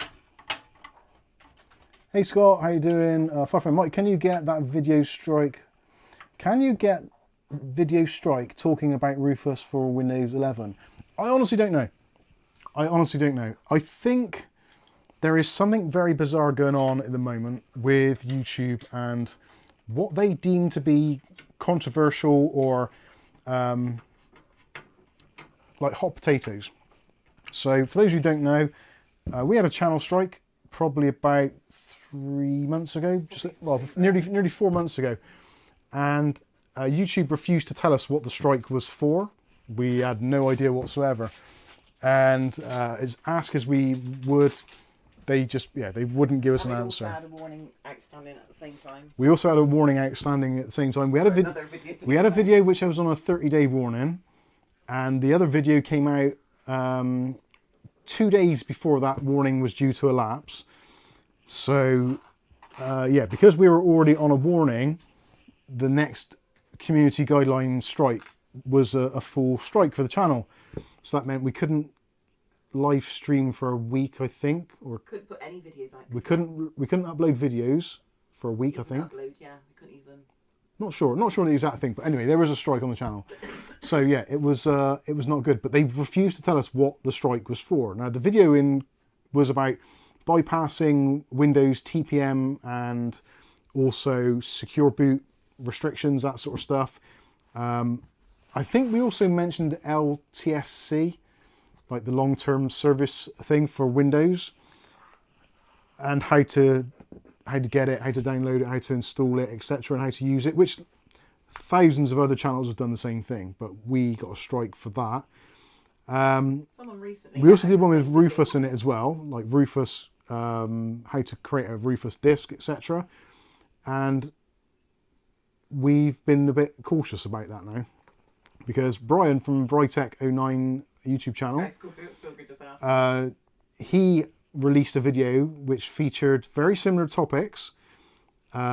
Rufus was kind of the key thing about it, so bypassing Windows security, or the Windows Secure Boot and TPM security, which for some reason seems to be a harmful act. Now, classed by YouTube. Potentially, like, he's not entirely sure, but that was the kind of the things which were in it, which we had a similar thing happen to us. But also, he thought it might have been because of his sponsor for the video. Now, I've not asked him who the sponsor for the video was, but that was one of his initial thoughts, like, is it to do with the sponsor spot? So no one really knows for sure, but it does seem that YouTube have got some weird stuff, and I've actually heard of a couple of other channels which have mentioned having community-wide guideline warnings and or strikes for harmful content, mind, for using Rufus.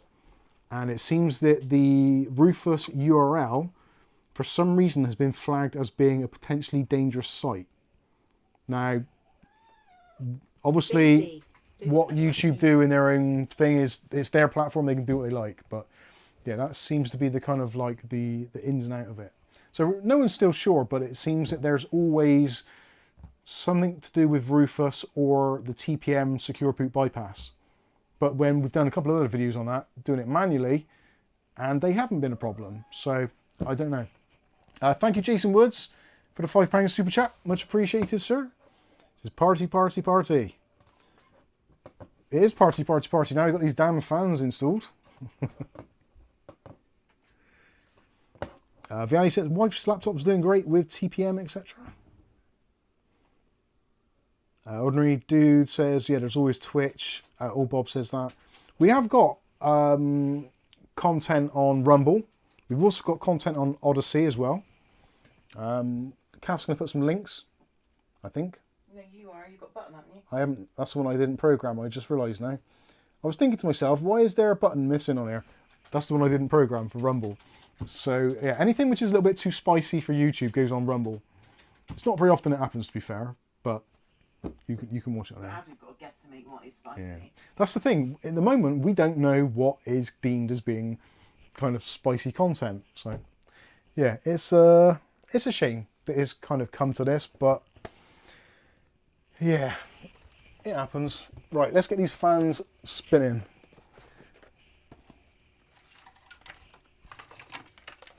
As much as I don't like using Noctua fans for my own personal reasons, I am going to use them. I don't think I can connect up both at the same time. Can I? Maybe I can. That way. So let's plug that into that. I have got a fan splitter somewhere, but I don't know where. So let's see if I can make this stretch. No, I can't. We'll just see. Let's see what it's like. Click on that Rumble link. Is that, are you sure you want to leave YouTube? Yeah, they've always done that for links now.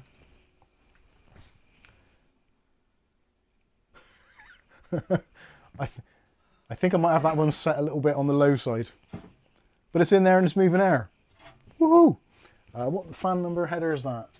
That is system fan. I can't see because I've got bad eyesight. Why have they got to make silkscreen on motherboards so darn small? Ow. Fan number 2. Updated Odyssey for a while. Yeah, Odyssey, we haven't put anything on there for a long time. They used to take it straight from YouTube. Stopped that. Right, system fan number 2. So let's go into settings. Right. I'll crank that up to 100%. Noctua being quiet as they are. It's a shame Noctua haven't got into RGB in that. Oh, Bob. Oh, Bob, just a shout out to Dave Aitken for helping me on the Discord. Well done. Nice one. And cheers, Dave. That's the problem with age. Words get smaller. Don't forget you've got to put those words in. I know. I can't think why. Do you know what you're doing? Yeah, I'm reading Greg M. I think YouTube creator facing help is all AI bots. 100%. Yeah. Right, so that is running at 100%. It's not really moving a lot of air. It kind of is, but it isn't. Maybe it is, but it's just not focused, I suppose, because it's wider. The downside with 200mm fans is because there's a lot of bracketry in the way for what would be 120s or 140s, and also 200mm fans don't often have a lot of static pressure. So that is running, I think, yeah, 800 RPM, which I think is low. I'm sure it should be more than that. Is this the... No, that's the extension. Ashley's off. Cheers, Ashley. Thanks for stopping by. Let's see if we can get any more than 800 RPM. No, I think 800 RPM is the maximum these will do. And there's a little bit of noise there. But a lot of that is to do with the bracketry behind. Because it's pushing air against metal, which it doesn't really like doing.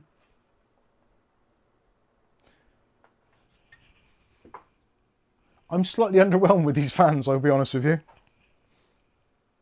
But at least now we know we have an option that these can potentially work with this setup, which, excuse me, that is an absolute first. I'm going to drink some of my drink because I haven't had a drink in a Greg's while. asked what Brightech video was it one from months ago or recent? No, it was recent. It was this week. It was Wednesday or Thursday. There's a link on Brian's Discord to the video still, but you click on it and it says this video's been taken down due to content violation. Wednesday, because it's when I came back from my mum's. You told me, didn't you?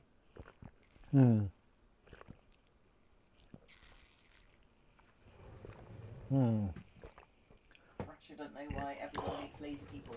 You didn't even do By it. Barry's Balls, that's bloody good tea.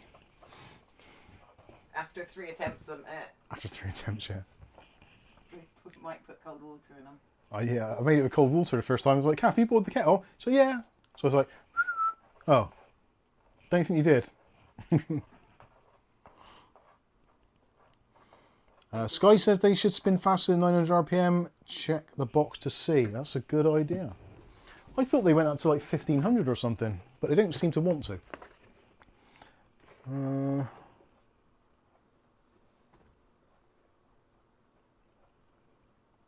I know, rotation speed 800 RPM.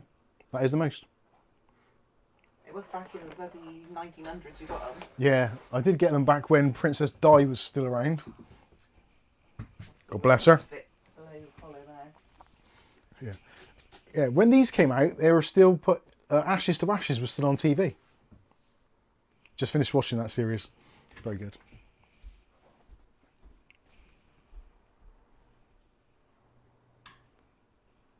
Firefane says, Mike, are you still thinking of some kind of Linux distro? I wouldn't mind trying one. I don't think I would be able to use one as a daily driver for multiple reasons, but I can see that the world is kind of heading somewhat into that direction. See, now with those fans there, that's making quite a lot of noise, isn't it? Can you hear that? So I don't think I'd be able to run them at that speed anyway. Or at that, yeah. That is just not on. And it has reduced the airflow a little bit because obviously now it's filtered as well. But it's like they're hardly on. They just don't have the static pressure to overcome the filtration, which isn't often a common thing with 200mm fans. It's not unique to Noctua by any stretch of the imagination. So yeah, even though potentially that is a good idea, I think still 120s or 140s would be far better in this instance. But at least I know it's an option. And no doubt I'll have to get them all out again and go through the whole process again when I do the review video, because I'll have to show, like, yes, you can have 200mm fans, even if they are slow spinning, lacking static pressure. I think that's actually why 200mm fans have never really taken off. Excuse the pun. Because they, although they are good and they can move a decent amount of air, they are such a limited thing of what they actually fit in. Like, I think the only case which actually did them well was probably the Lian Li 215, was it? And also, obviously, the classic GameMax F15. Both of them did it actually quite well. They managed to get a relatively low noise fan into an awkward position, but you couldn't really change them out for anything because they, well, didn't like it. So anyway, we know it works. We have some happiness. We've achieved a thing on the benchmark of life.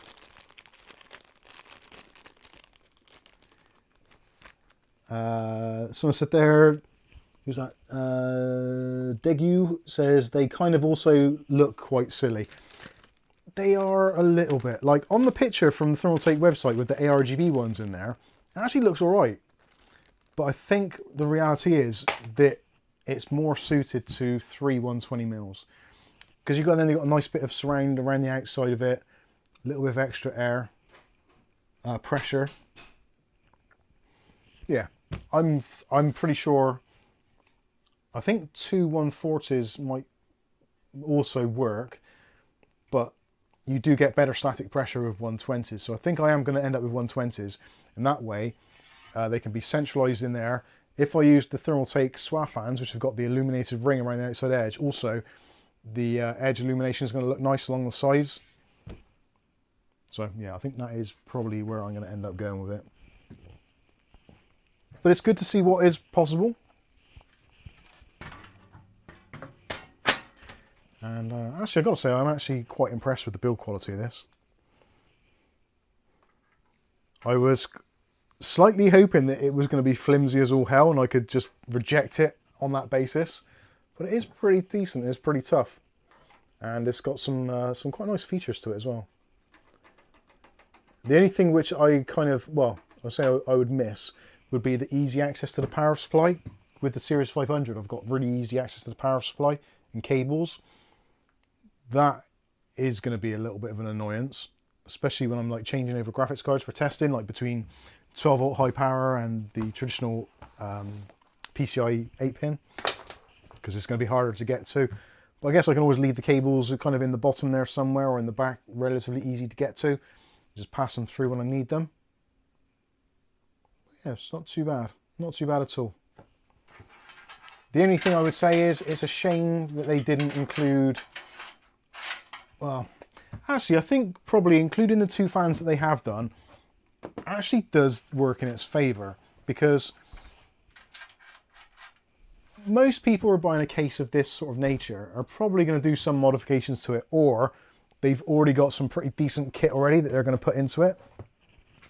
So by actually kind of dictating what you can and can't put in there is a little bit of a shame. And by putting the CT 120s in the back there, which are relatively inexpensive anyway, they're like 15 quid for a pair. So like, obviously they're not paying that much for them. So to Thermaltake as a value, the fans are probably, I don't know, a couple of quid each, if that, on the kind of economies of scale. So by adding them in there, it's like, yes, the case actually has fans. They are in there. You can use them if you want to, but if you take them out and decide to use your own, then you're not really wasting a lot of money. Much like you used to get on cases years ago, where you just get those crappy Molex connector fans and you'd be like, right, those are going straight in the bin. But at least with this, if you want to leave them in there, which obviously you can do, there's no reason why you shouldn't, yeah, they are good fans as well. Lightning 05 asked Dan, what are those big ass fans? Do you answer that? No, the big ass fans were the Noctua NH20, NFA20. I've had them here for, yeah, it must be like whatever someone said earlier, about 5 years or so. I've never found a case yet that they actually fitted into without modification, and we've actually just managed to do it. So in terms of that, it's great. It's great for the channel that we've actually managed to finally, at long last, get it done. But Deku says They look weird. Also look quite silly. Yeah, they are a bit too big.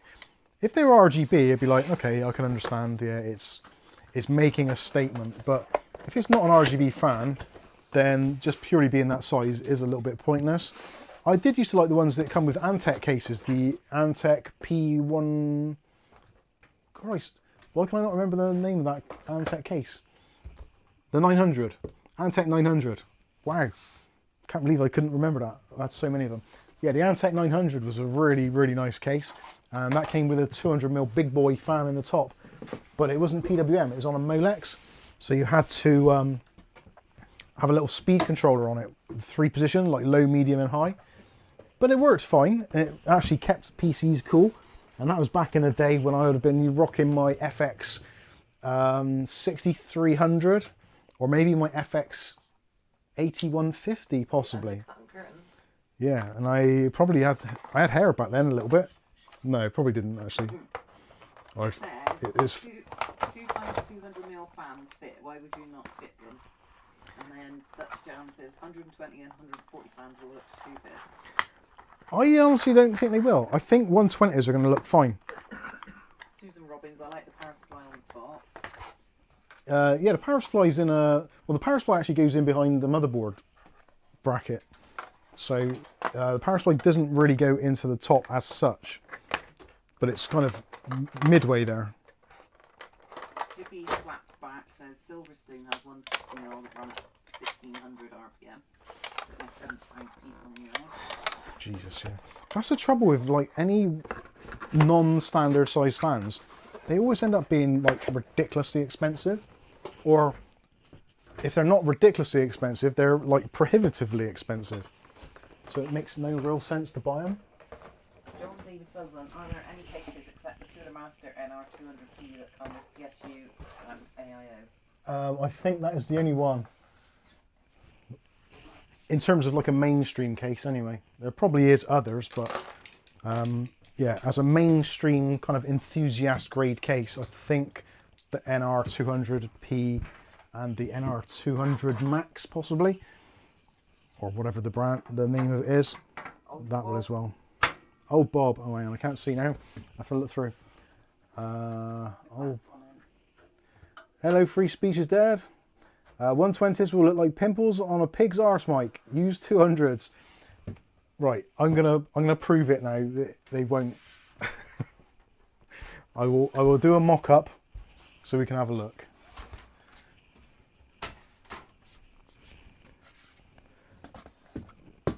I think actually as well, I might leave the screws out for this front panel, or see if I can jerry-rig something. Seems a little bit strange to actually have screws holding on a front panel these days. That I think is also potentially a little bit of a downgrade in terms of my marking. If you're never going to take it apart, then obviously it's fine. But like to access the front filters is going to be pretty hard to do. But then having said that, in the Series 500, it's pretty hard to get hold of them as well. So I just don't bother. But luckily the dust filters are so good that the fans are basically look like brand new anyway. And in fact, yeah, those are SWA fans in there. I could probably, if I pull out one of those fans, I've never cleaned those fans ever in that case. Never ever have I cleaned those fans. And I bet if I pulled one of the blades out now, they'll be essentially spotless. And considering we got cats, wood burner, etc., yeah, you wouldn't have thought that. So, 1, 2, 3. I think that's going to look all right. With the grill in front of it as well, you'll barely notice it. Those lined up? Not quite. There we go, a little bit higher up maybe. Yeah, I think that's going to be fine. And also, the benefit of that is there's actually no frame or anything actually blocking any of the airflow, so it's going to be quieter and it's going to move air. Now, if you don't want to swath fan them, you could obviously just separate them a little bit, just to give it a little bit more room. Well, I think I'd probably do it as the block. Old Bob. Oh look, folks. Mike's case front looks just like a pig's arse now. Sky says it looks great. Thank you, Sky. I knew Sky would be the voice of reason. He's such a kind man. Lying for his teeth. I'm joking. I think that's going to look all right. And also as well, if you think about where it's going to physically be, there, the view of the case is going to be essentially that. So you're not going to see the front anyway. Like, Yeah, I think the big ones look good. On a very small angle maybe. So I don't know. I'll have to have a play with it, I think. He said. I'll have to have a play around and see what kind of works and what doesn't. I am tempted to put the 200s in, but my primary goal, well, yeah, primary goal is noise to start with. It has to be quiet. If it isn't quiet, I cannot use it. But it has to be quiet at the point of actually being semi or somewhat functional, because there's no point having a non-functional PC because you can't run it because it gets too hot and it starts overheating and the fans start ramping up. So because of where it is as well, it's like an arm's length literally from my microphone, so it has to stay quiet because I'm not going to faff around doing noise cancelling on videos and stuff because it's just too much aggro, especially if I'm trying to demonstrate noise levels on something. It just doesn't work. So it has to be quiet, but it has to move air to keep components cool, and it essentially has to work like you would expect it to in your own home. And I think with the 200mm fans and the amount of metal that is going to be blocking them, I think there's just going to be too much turbulence because of the metal frame. Now, if you had this yourself and you wanted to do that, because of where the screw holes are, there and there, they're actually on the outside of it anyway. So if you were going to do that yourself, you could just chop at the top there and do the bottom there and there, and you could fold that back out of the way, or just take it out altogether. That wouldn't be too much of a problem. Or get a Dremel or something on it and just Dremel the 120 bits out. It's a shame they're not on a separate bracket. So like they could have made these rails and then have them screw into the 200mm size thing, either from the front or from the back. And that would have worked out really well. But I'm guessing they're thinking along the same lines as me, that there's not going to be many people that are going to use 200mm fans in here. And I would say there's probably going to be, like 140s probably people won't use either. It's nice that they've given the options there and they've got all the holes, etc. But yeah, I think this could have been either reworked better, or it's like anything, it's probably designed by committee. So they're like, well, how many people are going to use 200mm fans? And they're like, well, 2-3 people maybe. So, all right, we'll give it the option, but yeah, it doesn't have to be specifically for that because people might want to put different fans in. So we're going to have to put brackets in for that. And then they probably thought, well, how much is it going to cost to have a removable bracket so there's no blocking of the airflow? Yeah, that's going to be a lot of extra machining. So yeah, we're not going to do that because it's going to increase the case price. And like everything, these things are always designed to a kind of like a price point. And it does actually look, yeah, this actual front panel, the whole lot actually is removable from, yeah, there's screws. Is that screws or rivets? I can't see they've used black rivets or black screws. It might be a security screw. Actually no, it's a rivet. Actually no, that will come out. Right. because potentially if these are removable, you might be able to order replacements, in which case then you could modify it to get the optimum airflow from the 200s at the front. It does look like that whole thing comes out. Yes, it does. So that whole section comes out. Which is actually quite interesting, because then you could actually just 3D print your own. Possibly. I don't have the ability to do that because that's not my jam, but I'm sure somebody somewhere could actually print out a 3D mount. So you'd only need the mounting section to be kind of like a little bit here for this fan mount, a little bit there for that fan mount, and like the 4 of them respectively. So you could have maybe one mount in the middle and one at the top and bottom. You could remove most of that, cut it all out. You wouldn't need it at all. So I wonder if that... I might speak to Dave Aitken about this, because he is he's a designer by trade. So I wonder if he could actually design something that will actually do that, which would be strong enough. Because you'd have to use, I guess you'd have to use something like a resin printer possibly to get the strength, because you'd also need the thinness, so you can actually still mount them in the right places. You don't even need a 3D part, just a bit of sheet metal and bending it. Yeah, a little bit of sheet metal. Yeah, because one screw there, one screw there. Can you order sheet metal on Amazon? Probably not. Maybe mates? So anyway, they are removable. So potentially there is there's room for manoeuvre to do something there. So yeah, it's possible. And I think, like, I'm not sure who said it at the beginning of the stream, that it looks like a modder's case. And I think it probably is going to end up being that people will get this and then realise how much flexibility potentially you could have if you've got the nous and the tools to make it all happen. Go on, Dave. Remove that. Oh, go on, then. Where you going? He's funny. He's just got off of his box, which is literally on the table. He's walked around the back of the PC, come all that way, and walked off basically next to the box. I think he was going to go that way to begin with. Bless his heart. Anyway, I think I'm going to use 120s in there. I wonder if 3 140s would fit. I don't know if they would. They probably... No, they won't, will they? 140, 140... 420. Where's my tape measure? Where did I put my... Oh, there it is.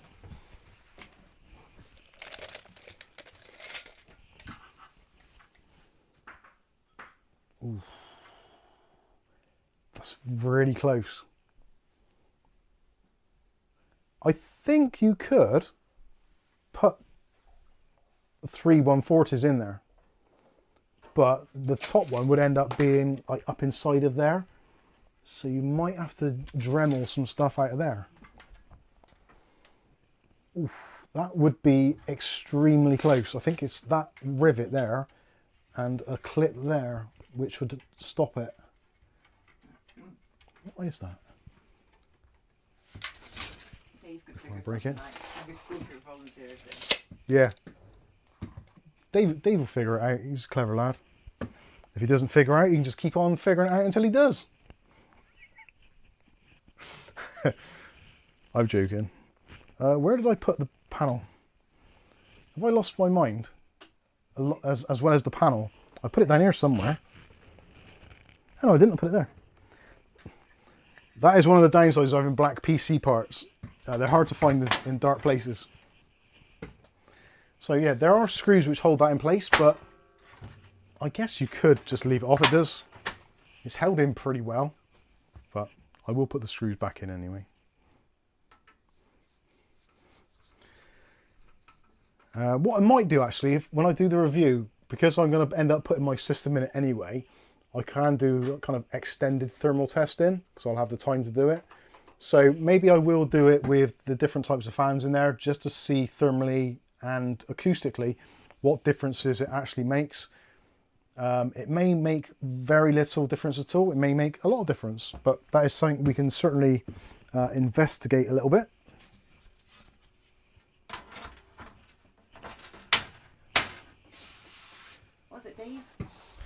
Yeah, I quite like this case, and the more I'm doing stuff with it, it is definitely growing on me. And I think what are those screws for there? Just realised there's 2 screws there, but I don't know what they actually do, if anything. Because that's just a piece of rubber. Why is there? And it's not like it adjusts the actual height of the rubber or anything. Why? I don't get that. Because obviously that is your vertical movement, so you wouldn't need to adjust those screws. But why do they exist? Why are they there? Does that slide out? No. Because that's just stuck in there. That's just a rubber pad stuck in there. The screws have got absolutely nothing to do. Anybody got an idea what that could be used for? I'm tempted to look in the instruction manual, but I fear what I might find. But why would you have those screws there? Because they're just spare screws for those, possibly.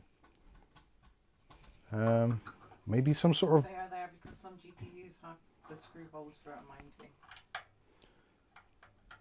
Yeah, but there's a rubber pad over the top of it. The rubber pad contacts the video card.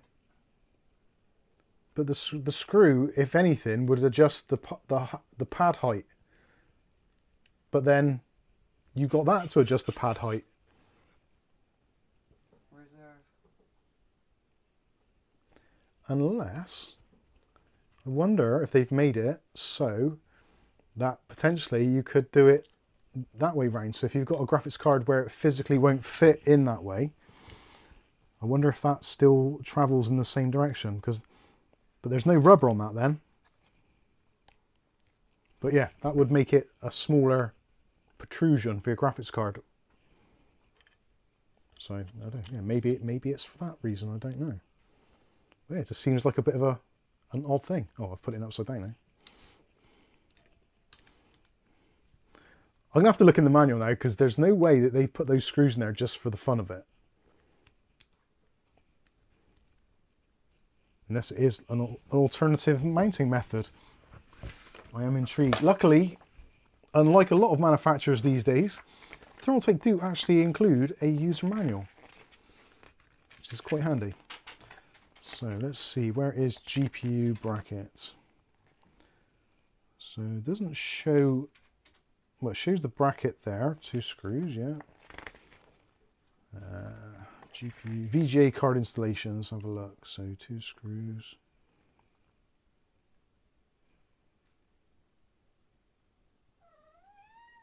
What is it, Davey?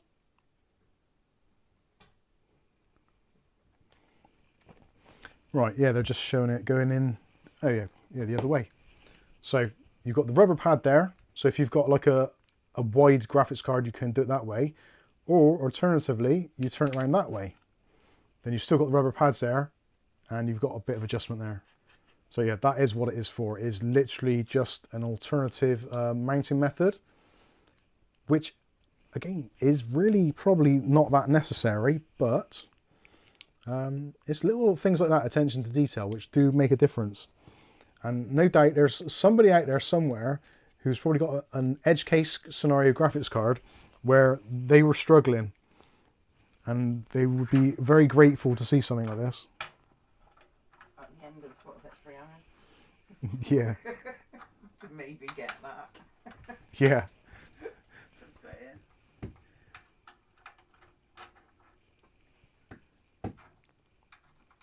I would say, unless I'm doing something wrong here, I think these screw threads haven't been machined particularly well. But then that is very common with self-tapping screws. The first time you do it, it does kind of have to tap a thread. So, yeah.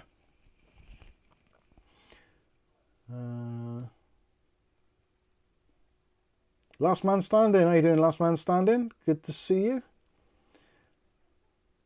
Sinister Chef, I have to figure out if we'll need the GPU bracket for 5070 gaming trio.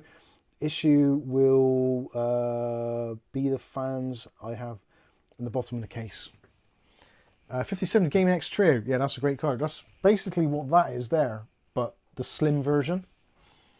And it doesn't really need, like, I have got a GPU side bracket underneath it, but it doesn't really need one. There's a very minimal back sag there. Hardly anything at all, really. Oh, but like most things, I guess, if you've got it there, you might as well use it. So yeah, I think that's pretty self-explanatory. So does anybody want to see anything else or know anything else about this case? Or for me to try anything else other than obviously doing a field build? Or trying bigger fans? I know you all want bigger fans. Leave me alone with your bigger fans. It did come with one, I have yet to unbox it. Ah, yes. Put it on Thursday. Yeah, they do. I think they come with a bracket, don't they? If I recall.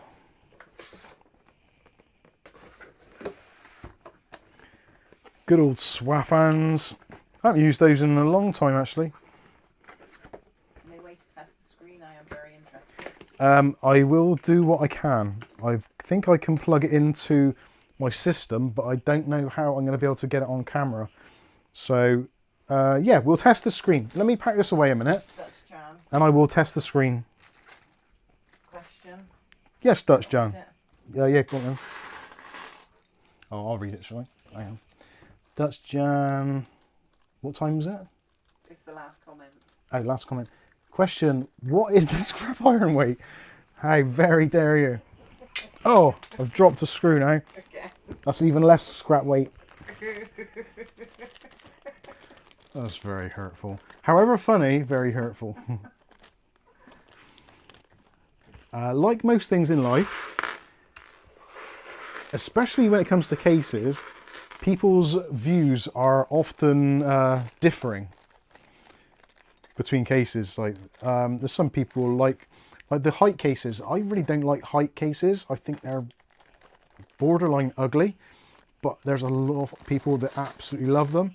They think they're fantastic. So it's like anything. I'm not going to turn around and say to anybody, you have to like this case because it's brilliant. I completely understand, and I totally respect your views. You're wrong, but I respect your views. No, I'm kidding. I like anything in life. Like, we don't all have the same taste in food, cats, women, clothing, housing, bicycles, cars, etc. And this for a reason, is because we all have different needs and wants, etc. Women. Leaves there. That's just what made me think of it. So, yeah, you know where I'm coming from. It's we all have our own things that we like or we prefer, and that's absolutely fine. How much does it cost, and do they do it in white? Yes, they do it in white. They call it the Snow Edition, and it's £124, I think. Is that in white or in There are links in the video description to the black version, but if you go to the links, it should give you the option to change colours, possibly. At the moment, from Amazon, I think it was, Amazon have only got the black and the white at the moment, so the others are kind of pending. I'm pretty sure Scan UK have got all of the colours, but I think I linked directly to the black one, so if you want to see different colours, obviously you can do it from Scan's website.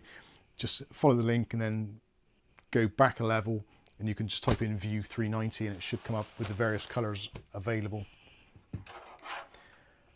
I think for 120-ish pounds. Is that with the computer? No, Did I say that? no. If it was with the computer, you could probably add a 0 on. Not with the computer, not the contents, but the little screen thing. Yeah, I'll do it with my computer. No, but is that the price with the screen or No, without no, the screen? no, that's without the screen. Okay. The screen, Just trying to make it clear. yeah, sorry, the screen is an optional extra. But I shouldn't be calling it a computer. I'm being a woman. I'm calling that a computer. Why not lock that in right? Golly, I wish they would stop bringing out new cases. I can't change again. Yeah, I know. It is. It's really frustrating, actually.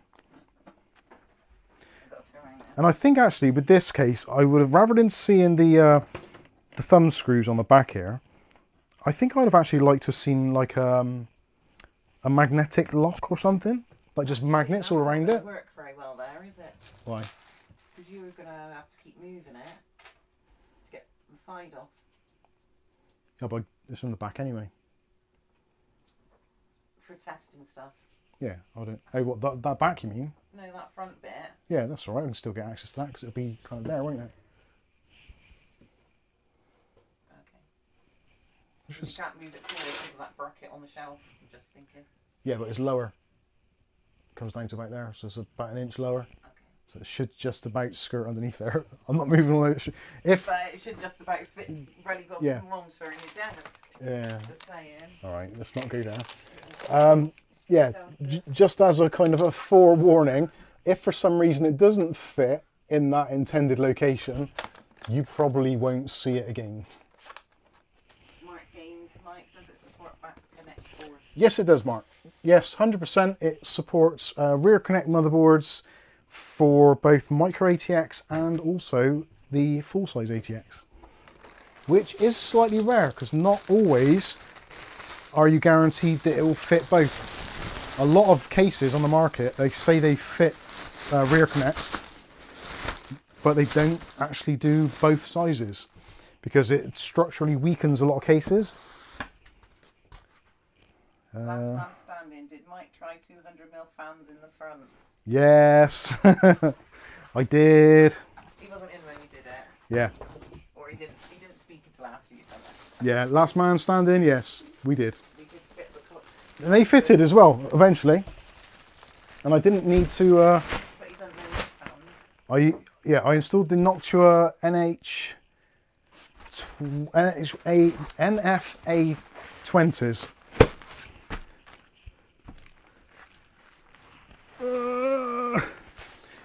Another downside of this case being a little bit more bigger or wider is actually trying to fit the box underneath my my table, because normally all my computer bits, everything that I put inside the PC, I put all the boxes inside the old case box, and it's underneath the desk, so if I ever need to do any quick changes I've got access to it all.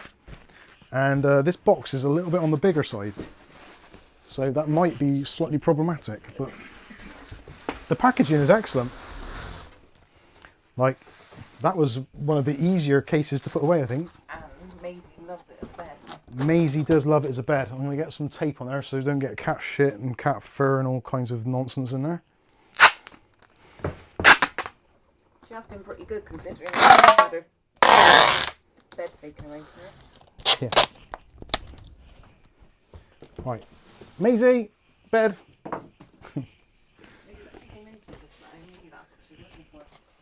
Yeah. Right then, where did I put the display panel? There it is. Right, so the LCD screen kit. Let's see how I can do this. Does the 100mm fans pull in a good amount of air?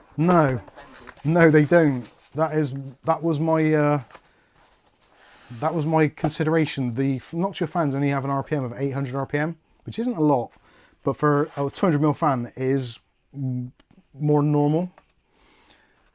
So yeah, that. Otherwise, I would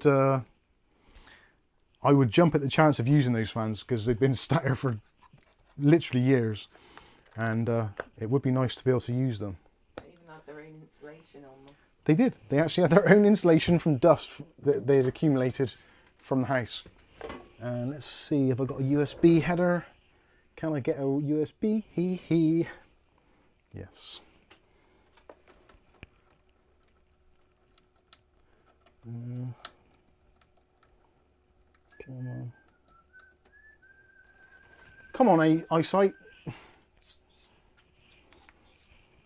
You're going to sneeze or are you seeing fly?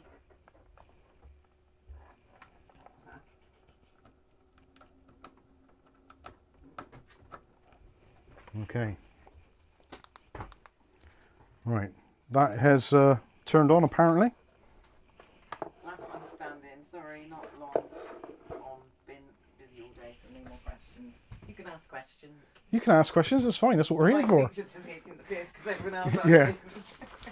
It's just, yeah, everyone else has been taking the piss, so please, please. Yeah, and the questions you're asking was along the same lines. Please ask questions. Questions are good at this point. Sky says, does it work without software? Well, I've already got the software installed as far as I know. Unless I uninstalled it, which I might have done actually. Mike keeps nothing. Cancel. Discard. Let's close that. TT. Yeah, TT RGB Plus. There we go. You need to install software, Mike. It is installed. So, yeah, there is the software. So, LCD monitor. New. Save. Oh no, that didn't work. Oh, LCD screen kit. There we go. Load in. Yep, that's what it says here as well. Select the system information.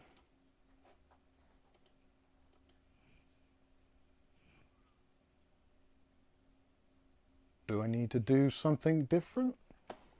Maybe I need to restart the software. Let's just try weather.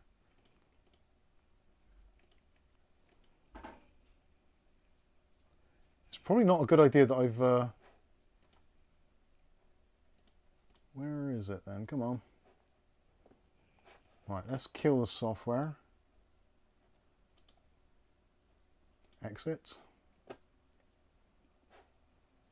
I'll try it again.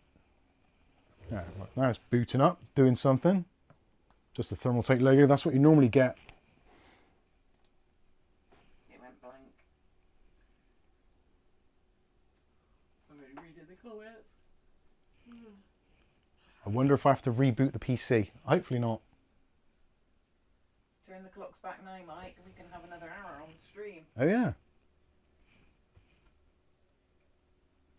Do you know what Angel said? Hey! Ta-da!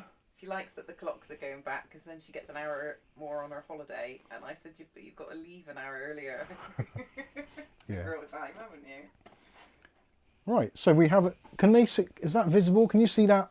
I'm going to have to zoom in, aren't I? It's kind of visible. Can't it stretch still on the desk?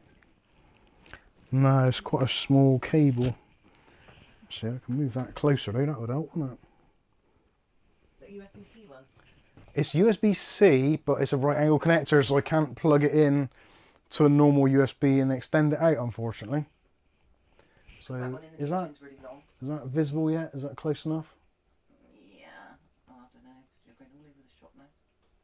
Yeah, that looks alright. Yeah, you can see that, can't you? Cable's on PS Yeah, ignore the cable. So, where are we? LCD monitor. LCD screen kit. So, yes, you can have things like temperature, so I have to change that color. Temperature range, just do that in red. Humidity, do that in dark blue. And the week, we'll do that in pink. Date and city, let's do that in white. And the time, let's do that in orange. So yeah, you can change those colors, you can customize them as well. How much resources does it take? We can actually find that out easily by going to, where are we? LCD theme background. So let's do temp and load. So there's a CPU. So the CPU is, oh no, it's not got a CPU frequency. It doesn't have CPU, no, temp and load it should have. Oh, I can just about see the load there. It's difficult to work out because we're streaming at the moment. So it does change a little bit.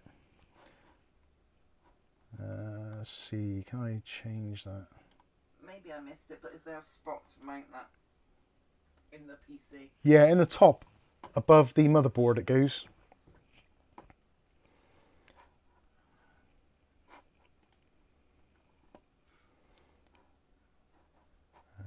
So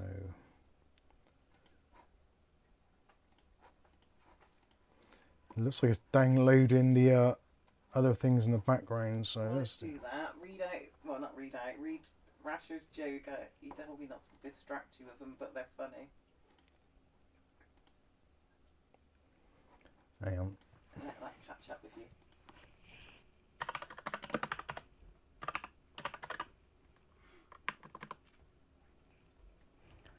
Unboxing.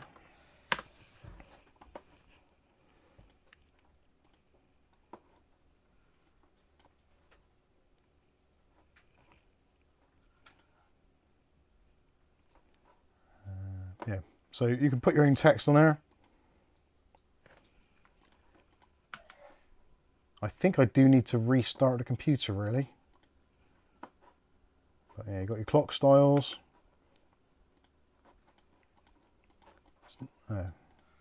That's how you change things. I got it. So yeah, you can have different. Oh, that's cool. What is That time display. Let's do the time mine's display. so delayed.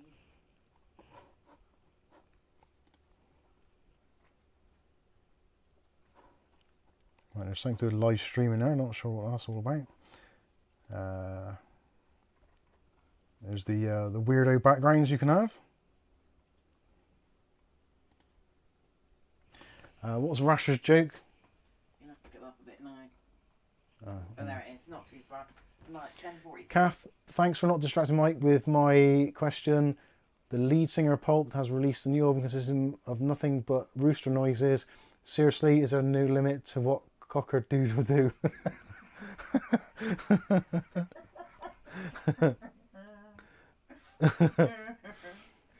Oh dear.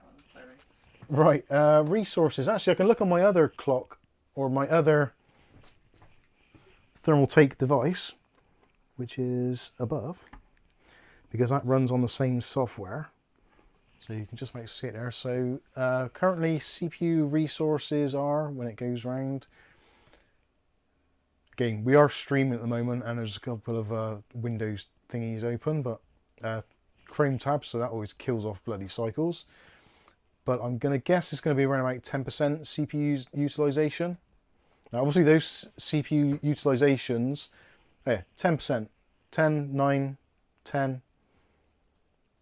So yeah, that's pretty minimal. I normally get down to about 7 or 8 if I'm lucky. But yeah, that is what I was expecting to see, especially for the fact we're streaming as well. I think that's pretty much okay. Now there is a strange thing. Oh, I've got a snap, Babs. Huh? Oh, Kath's crashed. I'm going to put that back a minute. Right, live chat. Let's see if I've messed that right up. Yes, I have, possibly. Let me give Rasher a super chat. And where's that? Yeah, you feel free. You can't give one to him. No. Let me see if I can grab this and put that over there. There we go. Right, I can now show you the interface for the Thermaltake software. So this is the Thermaltake TTRGB. So you've got stuff in there, PC information, all that usual stuff. Temperatures, fan speeds, blah, blah, blah. You've got all that stuff there. You've got to connect. So anything installed, so anything which is compatible with TTRGB, you can synchronize them all up together. So you've got your RAM and also your lighting effects, etc. You can choose to have those individual as well. Lighting, you've got global lighting, single colors, gradients, environmental, blah, blah, blah, all that kind of stuff. And you've got the tough RAM there, you can see. In an LCD monitor, so I've got 2 monitors. So I've got one on the THV2 Ultra, and I've got one actually on the LCD screen kit. So we can take a look at that. And yeah, this is the kind of interface. So you've got your main tabs there at the top. So you've got your background, so you can choose your background, just switch through those there. So you can play MP4s. And you've got minimalist. You can upload and download as well. So you can upload or go to the AI Forge. So you can actually create animations using AI free of charge. And also got to get more images. So you can go to the Thermaltake site and get all that kind of stuff. You can put text or system information. So you've changed the system information. You can choose basically the usual kind of stuff. Thanos is in and it's his birthday. Hey Thanos, happy birthday, mate.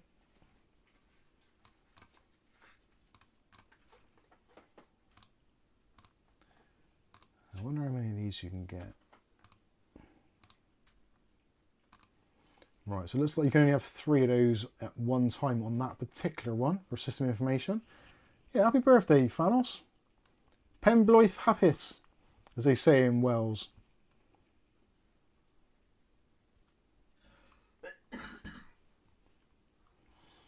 So anyway, yeah, so that is your kind of your background and stuff like that. I'm sure you could get more things on previously, but maybe I was incorrect. Select the system info, so let's make that a bit bigger. What's the alpha? Strange you can only show 3 things. Yeah, I'm pretty sure you could do more than that previously. Oh, alpha is the background thing, I understand. So where is that going to put it? 50%. So yeah, you can centralize it there. And you can also turn the screen off and on, and you can adjust the brightness of it as well. So you can dim the screen if you want to, if it doesn't fit in with your particular needs. I'm sure in the other backgrounds, oh, of course, that was the minimalist one, wasn't it? So I think in these ones, maybe you can show more. No, maybe not.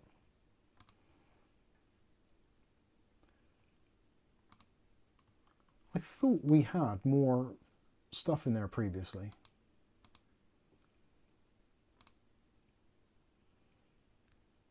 Right, obviously I do need to play with this a little bit more to work out what the hell is going on.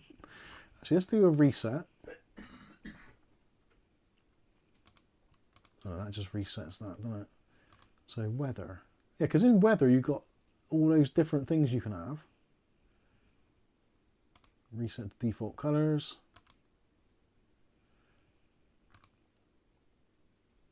Yeah, the clock and stuff like that. So yeah, maybe I'm missing something out here. Maybe there's more that I can do. Oh, you've got boot animations as well. You can change those if you want to. And also if it's not being used, you've got the options of what's on the screen. I think the default we had is that Thermaltake. So you can choose that one, or you could upload your own image as well. Keep the LCD screen on during standby. So yeah, that's nice. You've got the option so the screen will turn off if the USBs are on, sort of thing. So if you put your PC in standby or whatever. I'm interested in this AI Forge. What's all this about? Oh, hang on.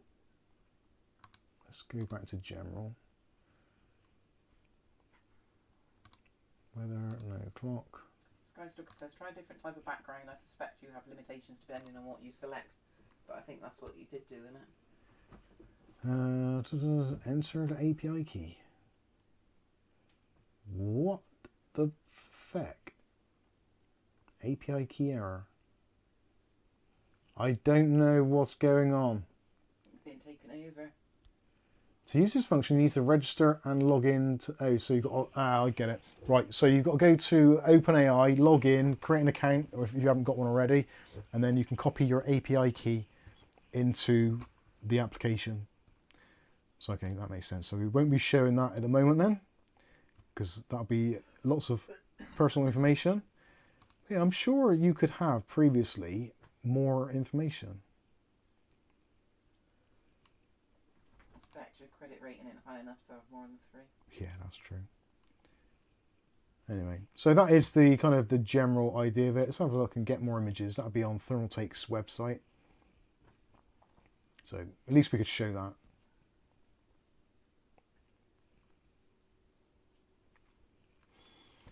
So that's wallpapers and AIO, right, okay. So yeah, they've got a bunch of wallpapers, AIO GIFs, etc. Horizontal or AIO ones. That's quite cool. With the tower cases dancing around.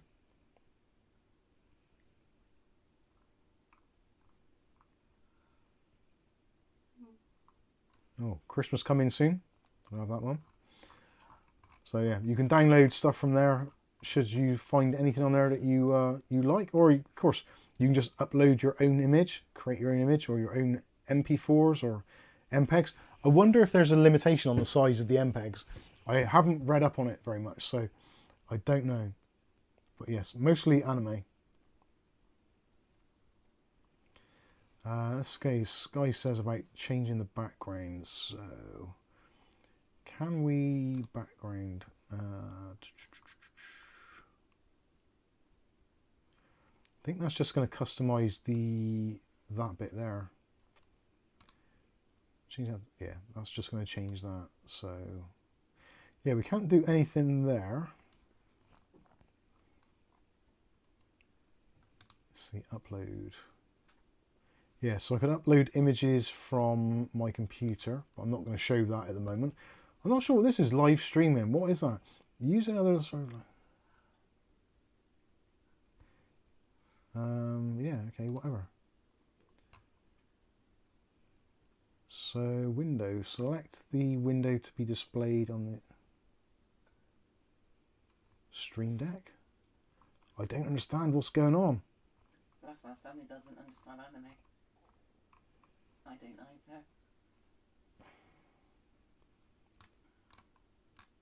So how can I... I'm guessing... Old Bob, that water background would make me want to pee every 5 minutes. Right, I can see my mouth. So... Yeah, whatever's on that position there...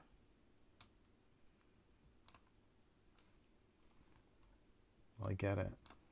So window, let's say...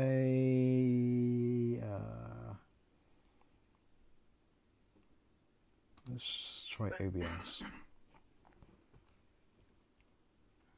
Nope, it's not going to do that. Stream Deck. Nope. So that is basically the software which is running on your system already. Window wallpapers.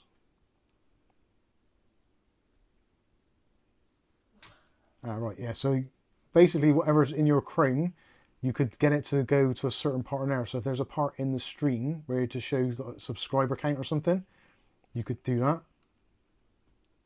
Why you'd want to, I don't really know. Which way does that go? Yeah, so you can basically show kind of parts of your page on there. How does that actually look on the... Yeah, that looks awful. Let's see, can I centralize that? No, I've made a right mess of this. Let's see.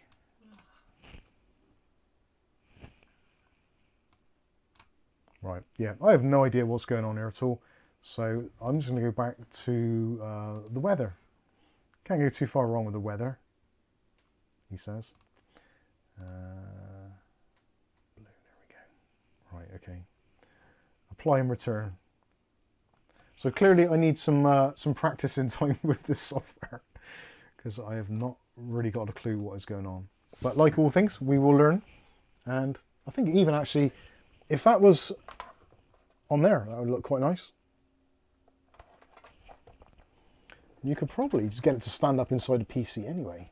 You don't really need one of their cases to use it. You could just have it in your PC. If you wanted to, that is. AJB27, how you doing? Long time no here.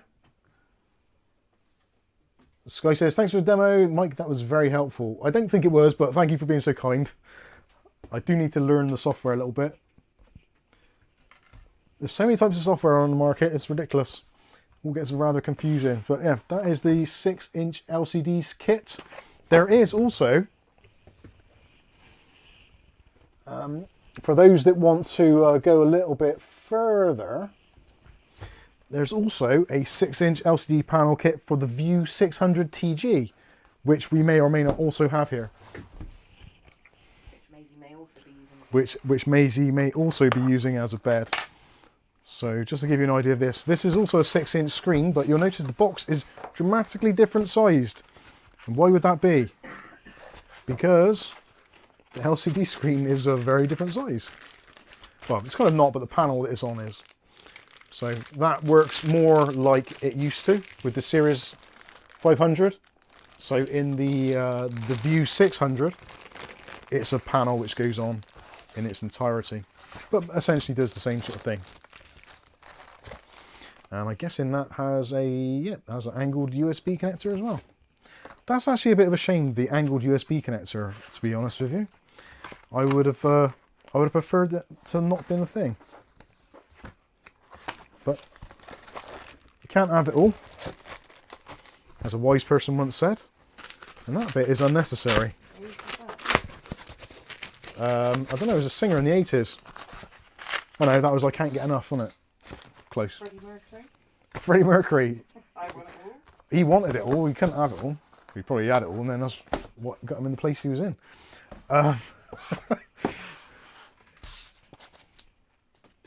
Get rid of that, we don't need that anymore. Right said Fred, he might have said it. Who said that? Rasher says, don't bother with those ancestry DNA kits. Just announce that you've won the lottery, you'll soon find out who you're related to. That's very true. That is very true. Dutch Jan says just buy a second or third monitor. Yeah, to be honest with you, I think I can understand what they're trying to do, because I've tried to do the separate standalone monitor thing and running software on it, such as like hardware info or whatever, and getting it all to work, and I struggled to get it to work. So, like, at all. So I think it's good that Thermaltake have kind of, they're almost like a middleman. So rather than you going out and sourcing your own LCD kit from AliExpress or Amazon or whatever, and then working out all the connections and where it goes in the case, and then the software, configuring the software, etc. Yes, you'll get ultimately more flexibility, but some people just really want a kind of plug-and-play solution, and I think that is what these do. They have committed to the software, like the TTRGB software, and they have expanded it, so it's definitely one of those things which isn't going away anytime soon, which was a concern of mine originally when it first came out. It's like, well, how long are they going to keep on developing that software? And they've already done probably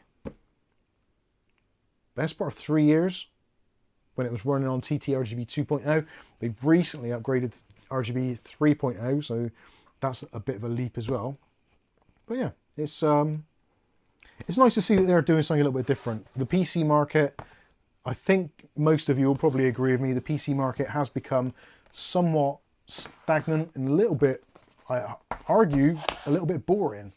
There's not really been much innovation. Like AMD's latest cherry on the cake is going to be basically adding more Vcache or 3D Vcache to their processors, which is kind of like, where is the innovation? Like, we've all wanted that for almost since day one of Vcache, 3D Vcache. Now they're finally doing it so that it covers all of the cores in the higher end CPUs rather than just half of it. So there's not really that much innovation, but yet that is touted as being like the next best thing. And yes, it's going to be an extremely powerful PC processor, but it's going to be very, very expensive. And I don't know, I'm getting a little bit tired of all that stuff. I kind of want to get back to the roots of it, just building a nice system which isn't cost prohibitive, which unfortunately, with some of these LCD things like costing 100 quid or whatever, even 80 quid. I've seen, they did actually drop at one point on Scan, I think it was, down to around about £40 for the LCD kits, which I think is more in keeping of what it should be. It would be nice to be able to see them do that again, but I fear they probably won't, because they appear to be selling like hotcakes. They keep on selling out of them, so there's clearly a market for it and people are enjoying it. So yes, it's a strange one. So I think that is, yeah, I think that's pretty much it for the Thermaltake cases. Obviously, we will be doing a full video review and probably a build as well, and also further testing if it ends up being behind me there, which I think it probably will be. Although, like I said, we have also got the View.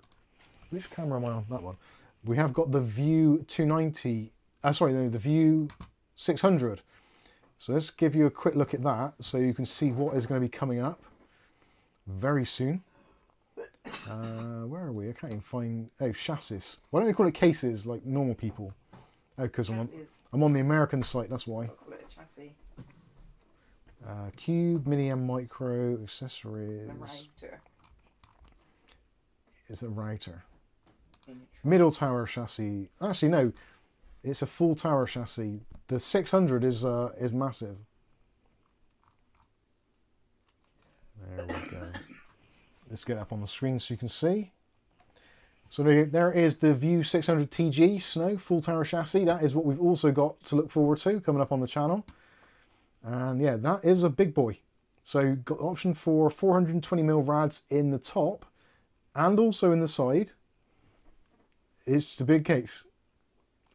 A very big case. And yeah, you can get an idea of what it looks like.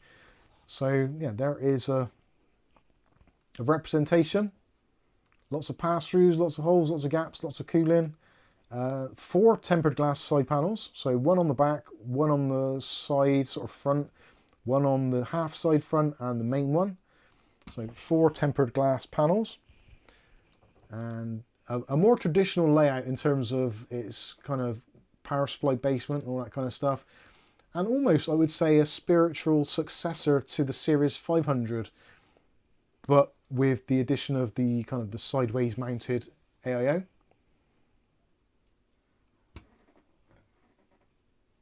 John says it looks nice. Not sure about the loop at the top. Where are we? No fish tank. That's better. 140mm fan, says Viali. Very good. There we go. Yeah, so that is the... I think it's an interesting looking case, but I think it's a little bit too big. And there's kind of like a wasted space on the front, so they could have just trimmed it down this edge and saved a bit of space, because that is like, yeah, the hexagon look is been popular. People do like it, but yeah, it is absolutely huge. So that one is 560 by 249. So basically the same depth as the one we looked at today. Johnny depth. 60mm higher and 84mm wider. So it's a bit of a beast, but it can fit up to 420 rads and is EATX compliant. So yeah, it's a little bit of a different vibe. This cube thing is very bizarre. Not too sure how I feel about that personally. But yeah, you get the general idea. Also back compatible with the rear connects, etc. Learn more about LCD panel kits. Let's see if they can tell us anything interesting. So yeah, the panel kits, how it plugs in, real-time information. Yeah, funny enough, actually on there, the real-time information is only showing 2 on those, isn't it? We had 3 previously. Bit greedy and pasty. Oh, I'd love a pasty. Time's wrong. It's not Tuesday. And here's the old weather in London, Los Angeles, I got a delivery and advert, I can't see Taipei. it. Huh? I got a delivery advert, I can't see it. Anyway, so you get the idea of what you can do. It's, yeah, essentially it's an odd one. I'm not sure how I feel about it, I'll be honest with you. It's a full tower, so it will never fit in here, but anyway, there you go. So that is what we've got coming up very short, well, not very shortly, but soon on the channel. If I can fit it on the desk, that might be problematic. We'll see how things go. Let's have a look, see what we're doing.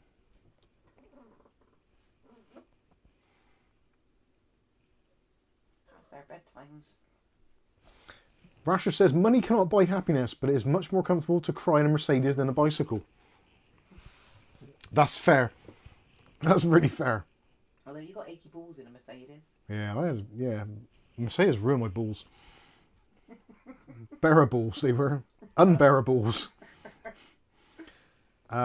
Mark Gaines coming on a super chat. Thank you very much, Mark. The £10. They weren't A-class, were they?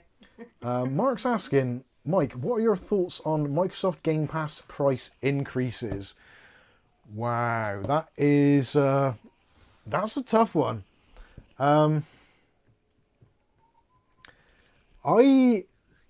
won't use Game Pass because I don't like the idea of renting games, because it actually happened to me that I don't play a lot of games, when I do get the chance, it's quite nice to play them and not have to faff around. This really stuck out with Microsoft Flight Simulator.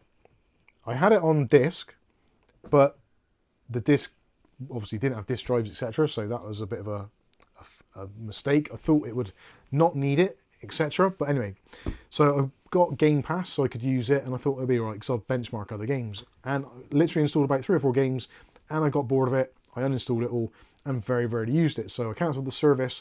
Back then I was on the Game Pass, I think it was Gold. I think it was like the standard one. So it was like $7.99 a month, which I still begrudged paying because I thought, well, by the time I paid for a year, that's like 100 quid or so. I might as well just buy myself a bloody game or a couple of games for 100 quid. At least I've got them. So that was kind of how that panned out. I'm not too sure what the current price is, but as far as I'm aware, oh, I got an old snap as well. You can hear the fans ramping up in the background. I knew that was going to happen. Let's refresh my screen a moment. Not enough memory to open this page. Bloody Google. Yeah, I don't know what the Game Pass price is now. I'm assuming it's like 20 quid or something. I have no idea. Someone let me know, actually, how much is it? Is it $29.99? What's that for the Ultimate? Captain Mike says $22.99. So yeah, $22.99 a month. And old subscribers pay $14.99. So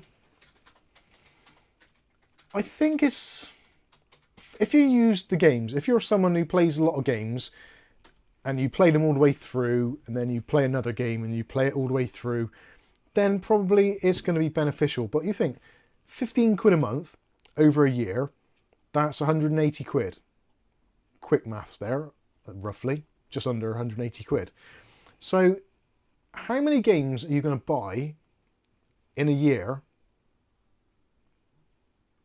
for 180 quid? So yeah, if you want like AAA titles on the day they come out, I get it, they're going to be more expensive. But if you don't mind waiting a month, maybe 2 months or so after a game's been released, it's going to end up on like premium CD keys or UR CD keys or whatever. It's going to be on one of those CD sites. Links for that will be below if you want to use it. And they're probably going to be like half the price, if not more. Or if you wait for Steam sales, Black Friday, that kind of stuff, the games are generally heavily reduced. It happens all the time. So say a AAA game comes out and it's 40 quid on PC. Well, that's probably more than what they are, but whatever. If there's a half price sale on 20 quid, so 180 quid, you're going to get like 9 AAA games over the period of a year. And they're yours to keep. You can carry on playing them the year after, the year after, the year after, the year after. Whereas with Game Pass, as soon as you stop subscribing, that's it. You don't get to play those games at all. So I think it's a little... Like Apple Arcade. Yeah, very much like Apple Arcade. I get and understand this, it's a subscription, so you subscribe to it and use it. But like I can see it working for some people. So say you get a special offer, you buy something on Amazon and you get a free 30-day or 90-day Game Pass, or Game Pass for like a couple of quid or whatever. So you can try a couple of AAA games to see if you like them. And then if you like them, remove Game Pass when it comes to the end of the trial, whatever, then buy the games cheaper. That I kind of understand, and that would be probably more the way I would work. But I think already games have become way too expensive. So if you think about it in terms of like, what costs more to make, a game or a movie? Like a proper Hollywood movie. So it's probably not apples to apples, but if you go to the cinema and watch a movie when it first comes out, what's a ticket price these days? I'm guessing it's about 10 quid. I was going to say 3. Yeah, when we used to go, it was like £3 or £5, but it's probably about a tenner or so. I don't know. When that movie comes out on Blu-ray, it's going to be what, 15 quid? Maybe 20 quid tops. And that's yours to keep.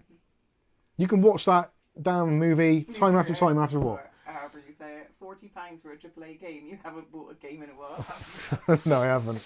The last AAA game that I actually probably bought was, although I'm not sure if it's AAA, RoboCop. I bought that when it came out. I bought Microsoft Flight Simulator, the special edition. That was 60 quid, I think. but that was a rarity because it came on like 8 DVDs. Far Cry 6, I bought that when it came out. That was about $29.99, I think, but that was a while back. Anyway, you get where I'm coming from. It's I think games have become way too expensive for what they are, and also I think if games were cheaper, it would increase the sales of PCs in general and upgrades. But obviously, the people that are making the games don't want to make PC manufacturers more money because there's no point in it. So yeah, it's a very strange dichotomy of what is going on. Honestly, rental, as far as I'm concerned, like, there are physical things which you can buy and you use and you have to redo them. Like, you buy a pint of milk. So that's a subscription service, effectively, if you want to keep on drinking milk. It just doesn't, it just seems like it's way too expensive. It needs to be cheaper. And the way that they've increased the prices, and they've not really given you much more. And the thing is, it's potentially going to get worse because Microsoft are in a habit of building and buying the game studios. So it's only a matter of time before they basically own all the game studios, and if you want to play games, you will have to have a Game Pass. They could have done this a long time ago. I think the only thing stopping them is monopolies and mergers, and also there are some games, obviously, which are going to be the IP of certain things. Like, obviously, Nintendo games are never going to end up on Xbox. Not going to happen, in general. Mario's not going to end up on an Xbox. It might end up on a PC, won't end up on an Xbox. And talking of Mario, I saw Kath's eyes light up then. I was like, what's he getting? Kath's actually making a crochet Mario. There is the beginnings of Mario. He needs his head. It has been crocheted by Kath. Hopefully you can see that. Obviously, currently he is missing a head and other things. But there he is, little Mario. He's got his arm a bit squiff. He's been in his bag. So, yeah. Don't let Nintendo know. Yeah, get a copyright strike for that now. Oh, it wasn't Mario. It was just somebody else from Dungarees. So yeah, going back to it, yeah, I think Microsoft increasing the prices are a sign of the times. Like, it's weird because Microsoft clearly aren't short of a few quid. And although the Xbox gaming division potentially might be hemorrhaging cash, like, that is part of business. You have parts of your business which are complete loss leaders to make money on the other parts. It's kind of like the hook and switch or the bait and switch or whatever it is. You get people interested and yeah, it becomes a thing. And also, I've just noticed there, Last Man Standing says Halo is coming to PlayStation. I believe that is part of Microsoft's kind of end game strategy that makes it so that Game Pass would be required on a PlayStation as well. And then you can play all your favourite Microsoft games and your PlayStation games, but you have to have Game Pass. I think that's going to be a thing. Game Pass is going to be on PlayStation. I'm not sure if it is already. I don't own a PlayStation. I've never owned one. So I have no idea what goes on. Like the supermarkets with their members cards. Hmm. Soon you won't be able to buy unless you have a members card. Halloween edition decapitated Mario. Well, it's only taken me 2 days to do that far, hasn't it? 2 or 3? 3. And I'm only just learning crochet. So Orwellman says hundreds of PC games, new games on day one, including new Xbox published games and third-party games, and earn up to 50,000 reward points on a year in the store with R3B. Not sure what that is. For games like League of Legends, Call of Duty, including EA Play. Yeah, it is becoming, like, the Xbox or the Microsoft brand is becoming quite all-encompassing. There's not really that many other companies that they can buy at the moment. No doubt they will do, but it's a really big thing. It's a great software library, but if you're not playing games all the time, or if you're playing a lot of games which are free online games, then yeah, it seems a little bit pointless in my opinion. If you want to subscribe to it and you play it and you get use of it, then that's great. And if you can afford the extra increase in pricing, okay, fantastic, knock yourselves out. I personally wouldn't dream of doing it unless it was either gifted to me or it was a lot cheaper. It would have to be under £10 a month for me to consider it at this point. Like hell. But even £10 a month, don't even pay that for your phone. Yeah. Yeah, my phone contract's less than that. It's fine. So yeah, I'm not going to pay more on my my Xbox subscription than I do for my mobile phone tariff. That's just insanity. Although you pay more for your phone than you have for a car. Yeah, that's true. So Yeah. I don't know. I think as well, a lot of it comes down to the fact that I'm speculating a little bit here, but I'm pretty sure a lot of it comes down to the fact that Microsoft know that piracy is obviously a big thing. I heard earlier that piracy was coming back or something. Probably will be. Where I don't know if it's on the news. I was just about to say that. So with Microsoft increasing the prices, essentially all they're doing is increasing the likelihood of piracy, because people are going to get to a point where they're like, stuff it, I'm not spending that money. That's too expensive. I cannot afford to do it anymore. I'll just blag the games. Or I won't play the games. And obviously they want you to play the games because they're taking all your data when they're doing it. So it's kind of like a weird thing. And obviously, like I said, or I was going to say, there are some markets in the world where Microsoft know they don't stand a hope in hell of getting people to pay for software. It's just not going to happen. So they understand that their kind of target market for actually making people pay money is primarily going to be kind of like your US, Australia, Europe, and that's kind of it. The rest of the world is, like, obviously if I've said a country there and I've not included you, there's nothing meant by it, but I'm just taking what the business sense would be. There's a lot of countries in this world where people pirate software and it's seen as a thing. It's the norm. It happens. No one bats an eyelid. It happens. It's part of life. If you pay for software in some countries, they look at you strangely, as if to say, like, have you won the lottery? Like, are you going to buy WinZip next or WinRAR? It just doesn't happen. Yeah, you guys are naming it, yeah.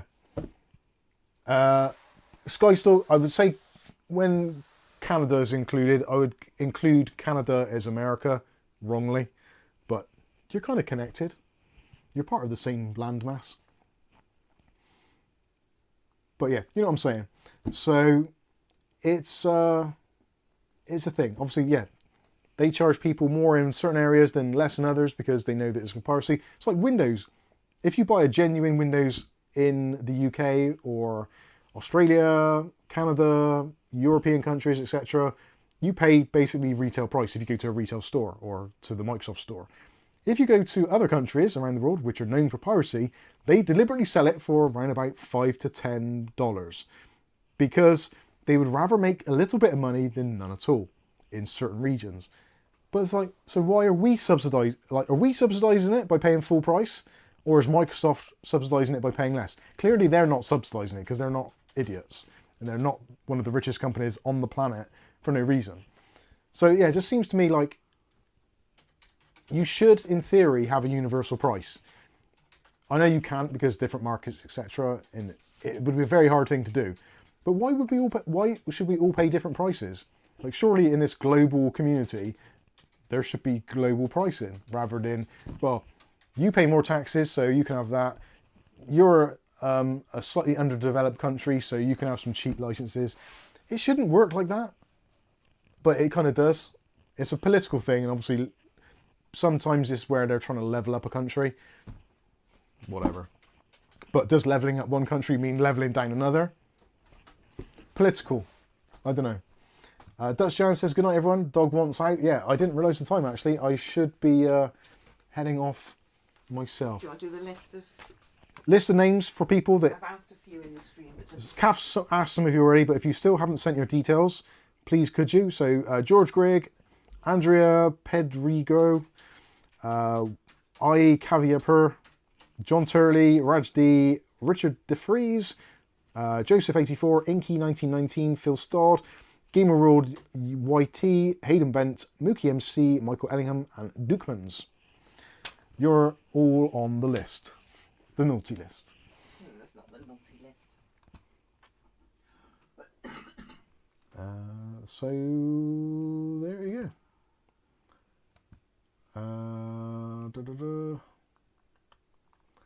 Just looking back, see if I missed anything. Raj D's been a member for 15 months. Thank you for supporting the channel, Raj D.